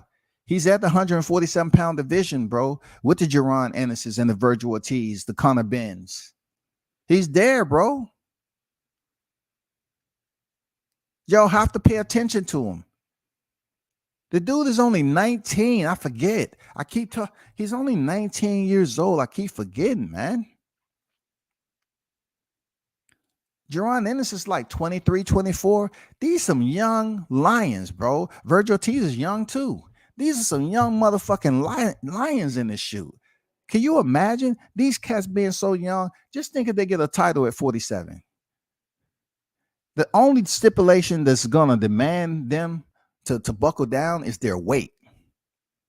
It's been said Virgil Ortiz got a little issue, you know, feeling some type of way about the weight because the older you get, it's hard to cut. And then Jaron Ennis, he's a very big welterweight right now. I don't see him stand at 47 to unify. Being how young he is, how many fights he's had, he's still trying to build up his resume. I don't know, bro. That's a big 47-pounder right there. So I'm thinking he get a title of 47 and move up 54 immediately. Immediately. Jahad Tucker, I don't know how long he's going to be. Because even though he's 19, he has a couple of years before he's really starting to like, okay, I'm growing out this frame. But I'm going to tell you this, people. When it comes to Jahad Tucker, you better hope and pray that, hey, you better hope and pray he doesn't find that one-punch knockout. You better hope he doesn't grow into his grown man strength. You better hope and pray this teenager doesn't grow into some insane grown man strength and start stopping dudes just doing walk-off knockouts, because he's breaking them down now. He's breaking them down now. It's just like goddamn walking and everything. You listen to the birds chirp, and then you walk around the corner and you run into a beehive. Pop, pop, pop, pop, pop, pop, pop, pop. All you feel is stings. You say, God damn it, when they gonna stop stinging me? I ran away from the beehive. They still stinging. That's what you're gonna get with your high, dog. You're gonna give you like 15, 20 goddamn soup coolers. I'm telling you, he's gonna give you about 15 or 20 soup coolers. And you say, okay, all right, cool. Maybe he punched himself out. Ping, ping, ping, ping, ping. Damn, ref. Damn, ref, is this legal? Ping, ping, ping, ping, ping. Oh my God, stop the madness, man. I'm telling you. Hey, shout out the coach, man. Shout out to Coach Tucker, bro. Shout out to Shot News, man. Shout out to Coach Daney. Trying, you know. Shout out to the team over there doing their thing, man. Real talk. Shout out to them doing their thing. Shout out to the fight card, Newark. Shakur Stevenson stepping back in there against Hobson. Real talk, man. Shout out to the Emperor. You know what I'm saying? Shout out to Keyshawn Davis, the Olympian silver medalist. Shout out to him. Shout out to Shushu Carrington. It's gonna be a hot card. I want to give a shout out to Carissa Shields, man.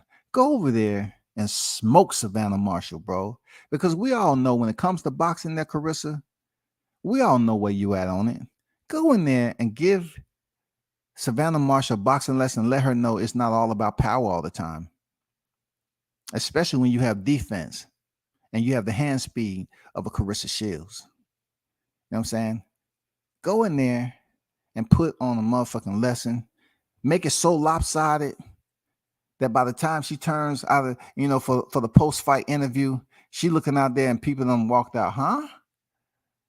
Damn, that's not what we expected. We was hoping Drago come on here and get something done. No.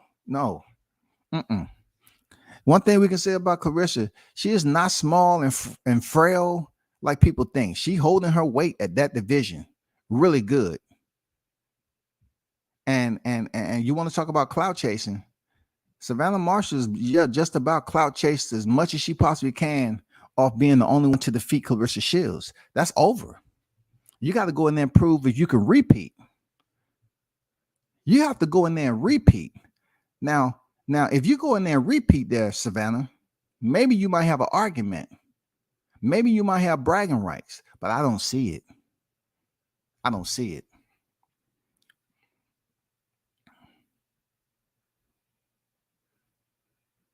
Yeah, Black Belt Ben. What's good? He said, don't forget about Jaleel Hackett. Yeah, absolutely. Shout out to his father, Bernard. Shout out to Jaleel Hackett. Look, good shit, Ben. He wasn't on my thought process, but I was just mentioning some fighters that's on that card over there, right? And if he's on that card, good shit. Shout out to Jaleel Hackett. Much respect to them. Man, this man, I remember talking to him in the A. He's came a long way. And dude, you talking about somebody who's growing into their frame? Jaleel Hackett's definitely grown up. And he's a body technician. He's a body punching technician, dog. So shout out to the Hackett, Bernard Hackett, you know what I'm saying, and what they got going on, him building up his son. You know what I'm saying? I know him and Jihad Tucker got that work. You know what I'm saying? At one point in time. Shout out to Jaleel, man. He's doing his thing. And hey, he's a youngin' in the game too. He's a youngin' in the game too, bro. He's been through some wars. I'm talking about sparring. Dude is coming on. He's hard charging. He's coming on, bro. I don't have anything to say about that. You know, respect for Brian Norman, the assassin, his pops. You know what I'm saying? It was a damn good sparring session. Anybody who sparred Brian Norman pretty much understands that he ain't playing around with nothing. You ain't saying shit to him before it, or none of that. So I've been there for several of his sparring sessions. You know what I'm saying? He sparred Tank Davis, got it in. Legendary sparring session. There's many people that can go up here and talk about this. They sparred twice, bro. And majority of the sparring was off the clock. I'm telling you. When it came to Terrence was in there. Look, Terrence went in there against Richardson Hitchens. Wasn't nothing special with that. You know, Terrence was on a whole nother level. Yeah, he ran into some damn thunder and lightning against Brian Norman in the second sparring. But I look at Terrence Crawford as one of those guys that was here to get the work, always staying ready and active. Brian Norman always stay ready and active. And it was a good, solid sparring session. You're not going to have me overweigh because Brian's in my backyard to say, well, he knocked him down. He didn't knock him down. He did wobble, but we seen Bud Crawford wobble. But look at this. It's sparring. Bud's been there, done that already. It's been fighters to be wobbling and sparring. They've been there, done that already. But listen, people take what I just said and try to run and say I'm not a Terrence Crawford fan. They know what it is. That's one thing about Team Crawford. They know how to decipher from those who are up here just talking shit and those who really fuck with him. I'm not getting anything out of supporting Terrence Crawford heavy. You know what I'm saying? Truth be told, when I started the media game, it was all Team Williams. Still is. That's family. They turned me on to a lot about the sport. Shout out to Buck 50. Shout out to Buck 50, 20-1.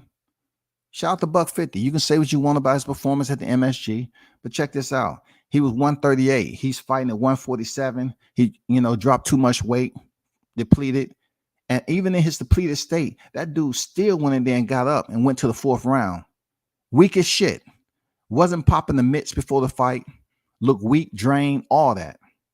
Shout out to damn Bowser for going in there getting the job done. I don't have no ill will against Bowser, but he need to stop making highlight videos only of his fight with Buck 50. That shit's old already. You need to make some highlights of somebody else. You need to damn take fights. You know what I'm saying? You need to stop declining so many fights. And I don't even think he's with Top Rank anymore. Because when they want to put him in there with somebody crucial, he don't want to do it. Real talk. But shout out to Team Crawford, man. You know, he went out here and sparred Norman and then went on to stop Sean Porter. So y'all can't keep dipping in my shit because I support Crawford and you want me to say something. I'm not saying that's why you brought it up, Lamont. I'm just saying you have people out here that want to screen record and send it to Bernie or send it to Bomac. They on a mission to sabotage a situation that they don't have control over. The reason why they don't have control of it because they pretty much listen to the ones. You know what I'm saying? They still angry on what Letitia said because she called them out. So now they on an all-out mission to discredit my support of Team Crawford. You know what I'm saying? That's how petty it is. Y'all go over there and y'all tell Bernie that WCS is doing this. No, these individuals, they think for themselves, man. You can't sit up here and tell them a one-sided lie and they're going to run and say, oh, so-and-so. No, they have people out here, bro. They know the ones who fucking with them genuinely. They know the ones. They ain't no damn tell me a lie and I'm going to go out here and run into a wall 5 times trying to defend it. Mr. Pass say, I like Shamar Canal too, 18 years old, fought yesterday, I believe. I don't know who he is, to be honest with you.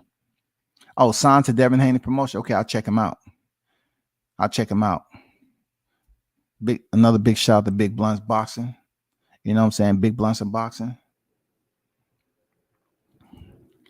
You know what it is, man. You know what I'm saying? Hey, and y'all need to pay attention.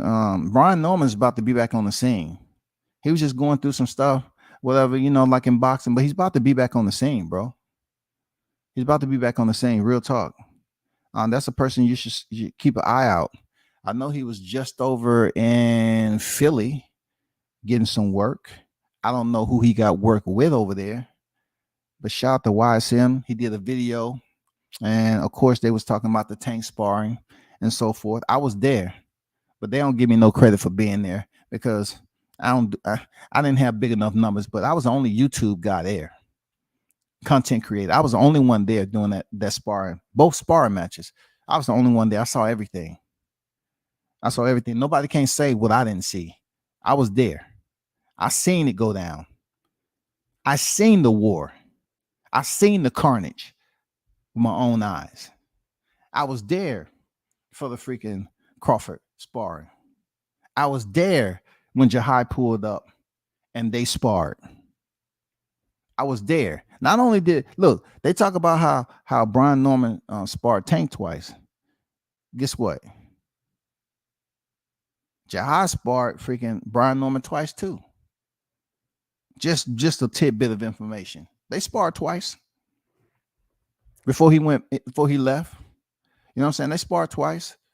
Both fathers, you know, Coach Tucker and Senior didn't care if the camera was on. That told me right then they have confidence in who they got in front of. They didn't care if the cameras was rolling. People would tell me, oh man, you just putting out footage. I recorded the last 2 rounds. I could have recorded the whole entire sparring session, but that's not what I wanted to do. That's not what I wanted to do. Because they banged out, bro. I didn't go up here and put the shit. Just put it all. I sent the shit to Shaw News, bro. That's how professionals do it. That's his, you know, that's his fighter. I sent the shit to them. I still him posted. Whenever he posted, then I post the shit. I'm not gonna post it. Oh, I need to post this on YouTube for views and all that. That's why niggas need to get out their feelings talking about thinking they can dictate where somebody's going with their content. You can't do it. I appreciate that, Lamont. Real talk. Appreciate that. Yeah, shout out to YSM. Shout out to YSM over there. I seen the brother at the last fight when I was up there using my freaking 200 lens, you know, on my 7D. You feel me? I was up there long range shooting at the Hulu Theater and YSM pulled up behind me. You know, we was in the media booth. You know what I'm saying? We was at the media booth, credentials and shit. very good fights on the Artur Beterbiev and Joe Smith fight. You know what I'm saying? Robeisy Romero, Super Abraham Nova, Jihad Tucker. You know what I'm saying? When they got another stoppage. And you had Shoo on deck. It was a damn good fight card, bro. Mr. Pass say, W says, do you think Wilder would be back? I saw some videos of him training at the UFC training facility in Vegas. Badu Jack and Ngannou were there too. He is going to be back. Like I told y'all, when people saying he was done and all that, I told you Wilder was going to be back. Shout out to the WBC King. Shout out to the heavyweight king. You know what I'm saying? It is what it is when it comes down to it. He's going to be back. And I don't know who he's going to fight. I don't know if it's going to be either the Darius Chisora or is it going to be the Dillian White? Anybody. I don't know. I don't think it's going to be Andy Ruiz. But he is there. I seen the same video you're talking about. Francis Ngannou stepped up on the ring apron, you know, and Deontay came over and dapped him up, said blessings, blessings, blessings. So he's over there getting work. And one thing about Wilder, you see how in shape he is? Like, dude never has a gut. He ain't coming on here fucking off in the off time. He looks in shape already. Now, of course, I don't know if it's boxing shape. What did you hear him say? Trying to get right. Trying to get back right. You heard him say it. I'm not making this shit up. I told you my recall memory is on point now. He said, I'm trying to get right, or whatever he said, unquote. So he's trying to get back in the rhythm, get his shit together. It's August. So he's definitely going to be back. I don't know what month. I'm not going to speculate. But those of you that's close, I'm pretty sure they'll put it out. Breaking.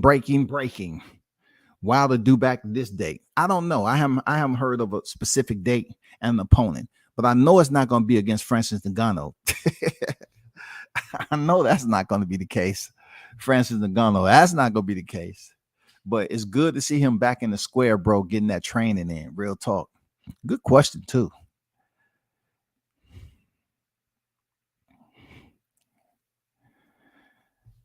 Ben said, WCS, did you see Jaleel and Brian's session? No, I did not. I wasn't there for that. I didn't see it. I only seen Brian Norman spar 3 times. You know what I'm saying? I only seen him spar Tank Davis. I seen him spar Terrence Crawford and Jihad Tucker. Them the only sparring sessions I seen Jihad spar. You know what I'm saying? I did see Albert Bell. A lot of people don't talk about Albert Bell. Seeing him spar, and dude is a masterful technician, man. I don't know why he don't get a bit more praise than he does. Never seen Jaleel Hackett spar in person. Never seen him spar in person, bro. Not yet. And I've seen some sparring sessions, but I haven't seen those individuals that was mentioned in this chat. Haven't seen them yet.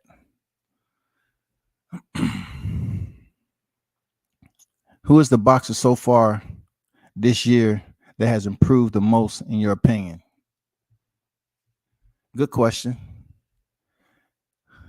Let me process this, because I have to be fair, right? I definitely have to be fair on who I consider improvement. This can be improvement on the highest level, or somebody who's working up. Let me just take time to process who I will put into that. Because it's very tough, because I can't say Shakur Stevenson, because I felt that he was going to do the Oscar Valdez, what he did to him. I can't put him in there because I felt he was going to do that.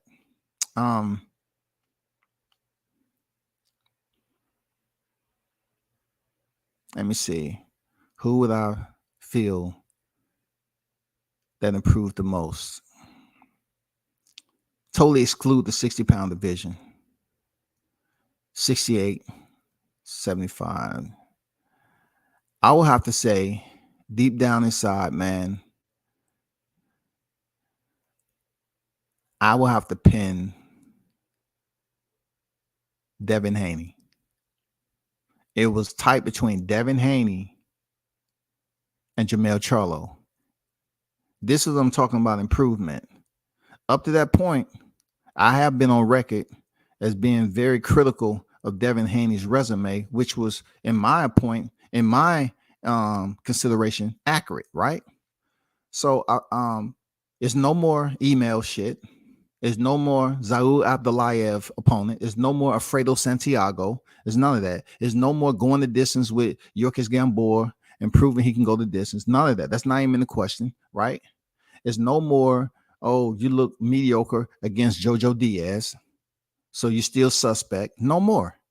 I believe him coming up from the rear when they wouldn't even put him in the Fab Five of the top 5 lightweights, for him to finally be put in a position where he had to sign a horrendous contract and get paid less more than what I believe he's worth in that particular fight. For him to go in there and dominate Kambosos the way he did in clean fashion and people not talking about it, I think he was the most improved, because I'm gonna be honest, his previous performance wasn't that spectacular to me, bro. I didn't look at it like that. I just always looked like he's supposed to be better than this with a Jojo Diaz. He's supposed to be better than this with a Yurkis Gamboa. But when he signed the contract to go over for the Aussie double, the first half, and they didn't let his pops, and he continued to say, "Oh, we got a team." I insert that into the improvement process too, because now people were used to seeing Devin Haney with Bill, and Bill wasn't in the equation, but he's still, hey, we got a good team. We here. We have a team. I'm good. I got soldiers rocking with me. I'm good. And then all of a sudden, Bill gets access at the last minute, and they go over there and rock the fucking house, bro. They go over there and have such a lopsided freaking win. Dude, he put a clinic on Kambosos. He made it look easy. Easy, bro.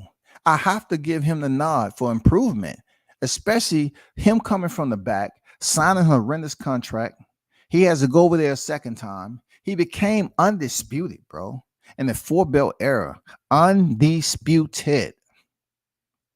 He has every single ring, lineal. He's done, wiped the table clean.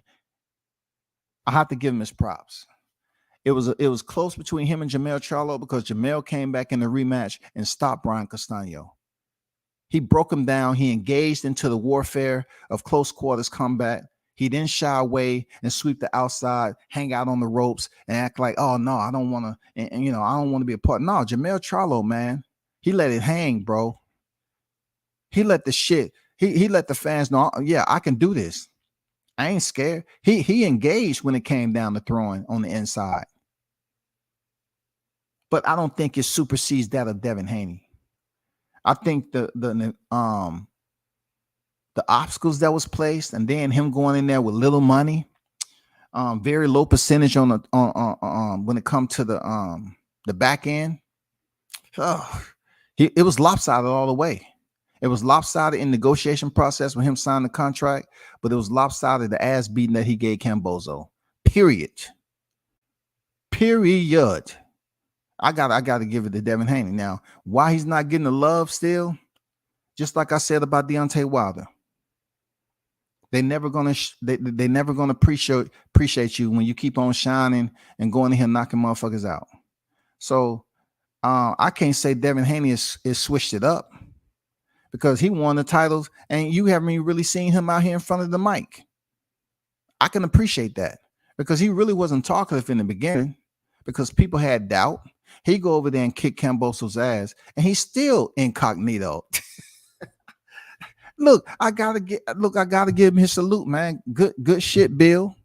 Stay away from YouTube. They don't respect you over here. You know what I'm saying? They don't respect you. Stay away from YouTube. Continue to grow. Y'all undisputed lightweight champions. You go down in history in a higher order than Teofimo Lopez and Vasyl Lomachenko, bro. Y'all did it. So good question, Ben. You know what I'm saying? Who asked me that? I think it was Ben who asked me that, man. That was Mr. Paz. Mr. Paz asked me that. Juice asked about Shushu character. Shout out to Shushu, bro. You already know what Shushu for Brownsville, right? You already know what's going on with him. Dude is growing. Man, he got a mad following over there. He's going in there and he's actually boxing. Like, this is the crazy part about it. Just when Terrence Crawford was over there, they was calling people Top Rank Toby and all this shit, right? And then, look, one black boxer doesn't control Top Rank. All right? Recently, Terrence Crawford has just dropped his lawsuit. I guess whatever happened, they talk, well, whatever the case. That's it. That's unimportant. That's irrelevant. What is relevant is how many black fighters that's only come up on Top Rank. How many boxers, period, like the Xander Zayas's that's over there. You feel me? Like, they have black fighters like Shu over there, Keyshawn. They have these fighters like Jahad Tucker that's over that, Jared Anderson. No apologies. They was calling in the plantation, bro. Shu enters the ring, man, especially at MSG. And, man, he has a huge following over there. He's doing his thing. I saw Shu for whoever the cat was, pulled up in a convertible Beamer. Motherfucker was looking super nasty. I had to tell him, I say, it's clean as, I see you, bro. That shit clean as fuck. He just gave the nod. You know what I'm saying? Like, yeah. Shu got out that mother, went into the damn Stewart Hotel. You know what I'm saying? It was fight week. That's what he brings to the table, man. He's a young gunner. He proved the fight through adversity. You know what I'm saying? He ended up landing that finishing punch, knocked this opponent out clean, bro. Clean. And old boy was trying to give it to him. But Shu's a tough fighter, man. He goes in there and put on the performance. He understands what boxing is about. If you notice these cats, right? There's the youngins that's over there, like the Jahad Tucker, the Shu Carringtons, Keyshawn's. They're breaking fighters down. These guys don't have one punch knockout power, but they are very disciplined enough to strategically enforce their strategy and tactics on their opponents to break them down. And they understand the amount of rounds that they have, whether it be 4, 6, 8, whatever. These youngins are learning how to break their opponents down and not going in there wild willy and trying to swing for the high heavens and damn get the knockout. They're not doing that shit. DBMH on deck. What's good? Do you think Mel stops Zoo, then moves up a stay at 154? I don't know, man. I don't know. Like I said with Mel Charlo, he's 2-0 in rematches. I don't know how this fight's going to play out. But if Tim Tszyu fight the way he did against Terrell Gausha, guess what? I think he's getting stopped. Jermell Charlo is another fighter that doesn't have one punch knockout power, but he has power. Jermell Charlo has demonstrated that he has that inner tenaciousness about him. He has that dog-nacious mentality to go in there and fight through the storm. He's not a favorite fighter of mine when it comes to personality, but when it comes to his fighting ability, Jermell Charlo, outside of all the bullshit he does, you know, like talking the way he talk about people, that's just the way he is. But when it comes to fighting, you kind of see that same energy play out in the ring, dog. Like, come on, let's be honest. He stopped Tony Harrison, and then he goes in here and stopped Brian Castano. And you know how that links up? It was in the later rounds, bro. Tim Tszyu come forward style, right there in your face approach. Talking about it's gonna be Zab Judah and my pops all over again. Dude. 2 different eras, 2 different fighters. If you think you're gonna stand right there in his living space like you did Terrell Gausha, and you're gonna get the same type of energy that Gausha gave you when it's coming from Mel Charlo, you get your ass put to sleep. It might not come at 1 punch, it might not be 2, but you stay there long enough, you're gonna get your ass broke down just like Castano, bro. So you better come in there with a whole different game plan and preserve yourself, because Jermell Charlo does have respectable punching power, And he's proven that he can turn it over into the later rounds. So to answer your question, I don't know. I have Jermell Charlo winning that fight. Seriously. I think he's a harder hitter. He's more proven with his opposition, obviously. Okay, obviously we can say that. He has better opposition. And I think he's going to break Zoo down if Zoo stands right there in his living space and say, I want to exchange with you, just like we seen him do with Brian Castano. I don't think he's going to win. Brian Castano wanted to come in there with limited head movement and think he was going to be able to absorb those punches over and over and over again from Jermell Charlo. No. So guess what? Tim Tszyu might come in there with a different game plan and box off behind the jab and keep his space early. You know, it depends on what plan they have. They can't go in there and fuck off Jermell Charlo like it's going to be an early round stoppage like Tszyu and Zab Judah. Come on, stop it, bro. I think he has the potential to stop Tim Tszyu. He has the potential.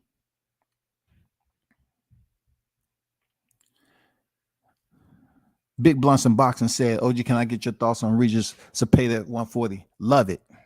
Love it. Because, you know, Regis was going on another ride. He was going on another ride when he was asking people for help. Shout out to Rugaru. He was out there. He was saying, God damn, man, I was the previous WBA champion. What's going on with me? What's up? How in the hell I have two other people like Jose Ramirez and Jose Zepeda getting this shot and not me? Bro, I'm supposed to be here. Am I the one that went tooth and nail, pillar the post with Josh Taylor? And all of a sudden we making a fight for a guy who was there for the unification and couldn't get it done? So therefore, if Jose Ramirez had his opportunity to become undisputed, he lost his titles, right? Why can't Regis Prograis come back into the equation and fight for the title that Josh Taylor no longer has? And not only that, is it not the WBA? Am I wrong? Somebody correct me if I'm wrong. Are they not talking about the WBA? Because I know he's dropped a couple of titles right now. I know the first one he dropped, I believe, was the WBA. I'm not sure. But shouldn't Regis Prograis come back into the picture? Then Jose Ramirez pulls out. And Regis like, I guess they gave him the call. Hey, Regis, guess what we have for you? An early Christmas present, big dog. Are you sitting down? Then go ahead. Let me know what we talking about. You gonna be fighting Jose Zepeda? You want to fight? Oh, absolutely, I do. Now Regis Prograis is back in the motherfucking seat. He's about to go in there and fight a hitter. I know a lot of people gonna say, "Oh my God, don't bring it up." I got to. What he did to Vargas. God damn. Now, of course, it didn't last long. A lot of people are going to say, he had much more of an exciting fight with Baranchik. No, I'm just looking at Zepeda continue to step up his level of opposition and how he closed out that fight. He closed out the Baranchik fight and he closed out the Vargas fight too. This fight between him and Regis is tough. Regis has power too. Real talk. And if you went through that fire with Baranchik, you definitely going to have to, come in there and make sure that you're able to acclimate to the temperature that Regis Prograis is going to give you, that Zepeda. It's going to be a damn good scrap between these two. That's going to be a damn good scrap, bro. I'm bad with predictions because if I look at it, I'll say, well, Regis been at the top. He's been in much better, tougher positions. He's proven that he's one of those guys. He sat up there and made Ivan Redcash quick, just like Amir Khan. Real talk. This is what I do, people. Like he made Ivan Redcash quick, just like Terrence Crawford did Amir Khan. Ivan Redcash act like, he hit me in the nuts. He hit me in the nuts. And the replay doesn't show that. But both of these individuals quit. And Regis Prograis made this dude look so crazy in Atlanta that the replay is showing over and over, and Regis looking like, oh my God, you quitting? It was just like Danny Green and Paul Briggs. He's like, man, what the fuck is going on? You quitting? Like Mike Tyson and Bruce Allen, you quitting, bro? I barely touch you. Muhammad Ali was telling Sonny, listen, get up. Get up. Don't quit. Come on, don't go out like this. Let me give you these hands. Don't quit on me. Regis been there, bro. If I had to pick a winner, I had to go with Regis, man. Real talk, I have to go with Regis. Regis is a strong fighter. I have to go to Rougarou, bro. Seeing that Zepeda was dropped and was in an all-out war, and then see how Montana Love was able to systematically, come in with a better game plan for the mercenary like Baranchik, who's trying to decapitate Montana Love, to see how he broke him down and stopped him. I think Regis, man, he's gonna have the game plan for Zepeda. You know what I'm saying? He's gonna have the correct game plan. He has enough power to keep him honest, and it's not gonna be a Baranchik Zepeda all-out war. It's not. It's not, bro. It's not. I don't see it happening. Regis has underrated punching power. Real talk. And he's basically committed himself to stay at that division for quite some time. He said, what do you think about Shakur saying he wouldn't ever fight Keyshawn? Hey, if they say they ain't gonna ever fight anybody, it's not like they're gonna be in the same division over and over and over again. You know what I'm saying? And both of these guys are gonna grow different. If he feels, you have two Olympians, two silver medalists that's not gonna fight each other, I don't agree with that, because it might get to a point where people want to see them fight each other. Just like they wanted to see somehow, some way, Errol Spence fight Jermell Charlo. But they want to talk about who from the same hood and what, this, that, and the other. But you never know the respect that these fighters got behind the scenes. They might respect each other enough to say, I don't want to ever fight you, bro, man. I got love for you. Unless something takes place where they have a falling out, let's just say they start to climb the ladder together in boxing, and the people start calling for Shakur Stevenson, Keyshawn. Then they have to think about it. They have to say, damn, maybe we should break bread together, brother. It's an opportune time for us to damn get this check. Let's get it. Let's go up here and make this shit happen. I want to see more black fighters fight each other. We can't just continue to link up in this hurt business where there's money to be made and say, you know what, I'm never fighting this fighter, when this fighter name is in the eye of the public just like yours. And people want to see y'all get it in. People want to see y'all get it in. Up the road, they might want to see Keyshawn Davis and Shakur Stevenson. They might want to see Shakur Stevenson, Devin Haney. The arrangement is different, though. I'm pretty sure we can see a Shakur Stevenson, Devin Haney up the block. But if he's making the commitment already to say, hey, that's my dog, that's my brother, I never fight him, then we'll have to see what the boxing public has. You know what I'm saying? We have to see what the promotion is talking about. We have to see how these two brothers grow in boxing, whether they be campaigning in the same division.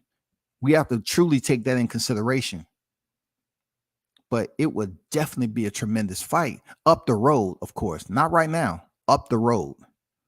Two Olympians, up the road, absolutely.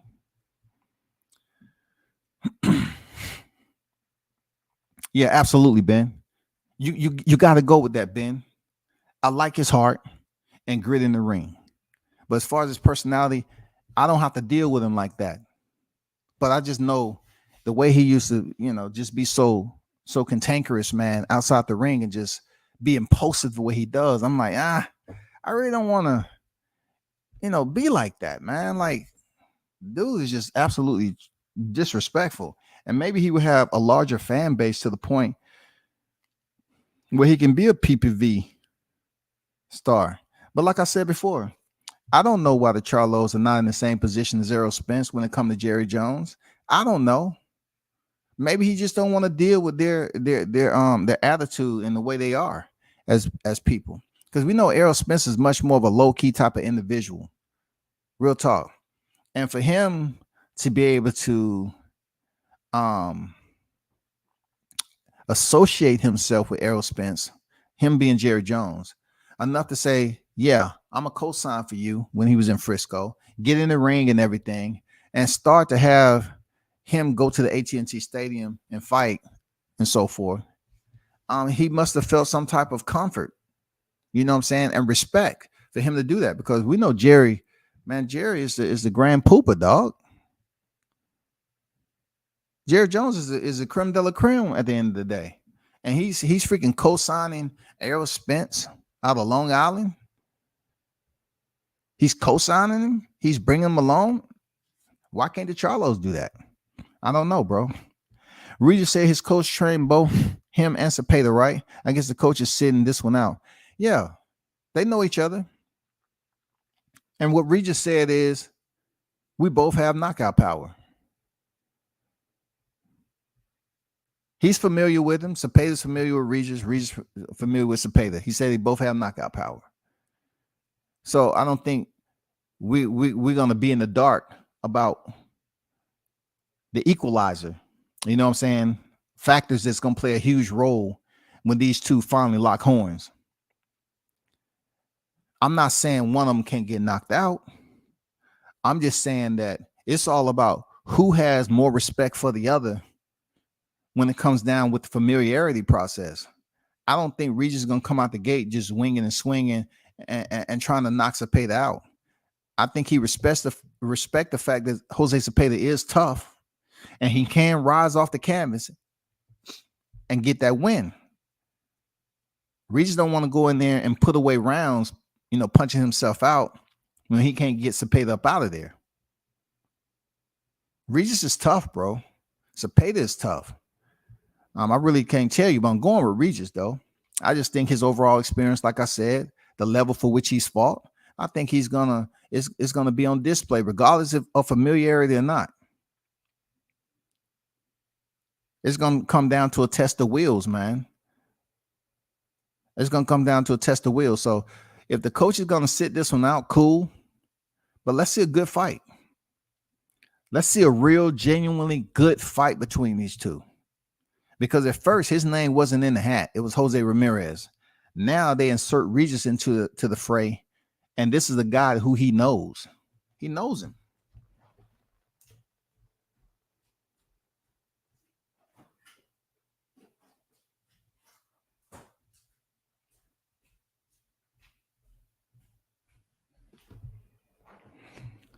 But man, I got things to do, man. I got 20 in the building, man. You know what I'm saying? Hey, what I want you to do is know that I appreciate everyone who pulled up and everything. Hit the like button on your way out. I appreciate you. Continue to support the channel. And once again, anyone who support WCS knows I did this shit from the bottom floor. If you go on my website, right, worldcombatsports.com, I run that shit on my own. I do that with the help, of course, as the host, as the web designer or whatever. That's somebody else. But I run that shit on my own as far as putting content and writing my own orders, my own boxing articles. And I'm gonna try my best to try to continue to put out boxing articles. So when you hear dudes talk about the channel and clout chasing, why? I'm doing more than them. Tell them to write a boxing article. I do all this shit on my own. I edit my own shit. I take my own pictures, edit my own pictures. I do my video, all that shit. I do it on my own, bro. I do this shit on my own. So how am I clout chasing anybody? It's not happening. But I want to appreciate Big Blunts and Boxing once again for the video. Cite the video that you've seen today. Go sub to the brother.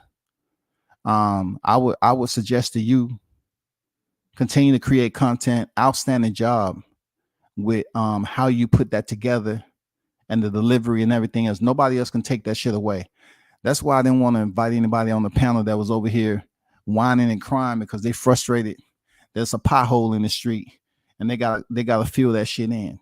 That me and you on two different types of energy right there, bro. I want you to come over here and talk about something conducive. Well, all y'all that pulled up when I start talking about boxing, you know what it is, bro. I can talk this boxing shit, but also I show respect to the chat. I don't come on here talking about no super chats and nothing like that. And I ain't trying to carry on no freaking contentiousness over and over and over again, but I will defend myself. Real talk. Y'all know what it is, man. You know, hit the like button on your way out. And to all the haters out there, you continue to give me energy. You choose to do that. I didn't ask you to. You choose to. You choose to give me that. So when I hear you out here talking and you want to have all the anxiety not to say my name, you just proving to me on how much power I do have. You know what I'm saying? Real talk. Real talk. Don't be mad, because I can go through a list of all these other people that some talk shit on this YouTube shit, and y'all don't get the same energy. But somebody that's here that you feel that you can browbeat and you find out it's a lot difficult than you initially thought. Hey, you know what it is, man. Y'all hold it down. Be strong. You know, stand up. Do what you have to do. Continue to create content if that's what you do. And the ones who support the channel on a regular, show back up, hit the notification button, and that's what it's about. Until then, man, y'all turn up, tune in,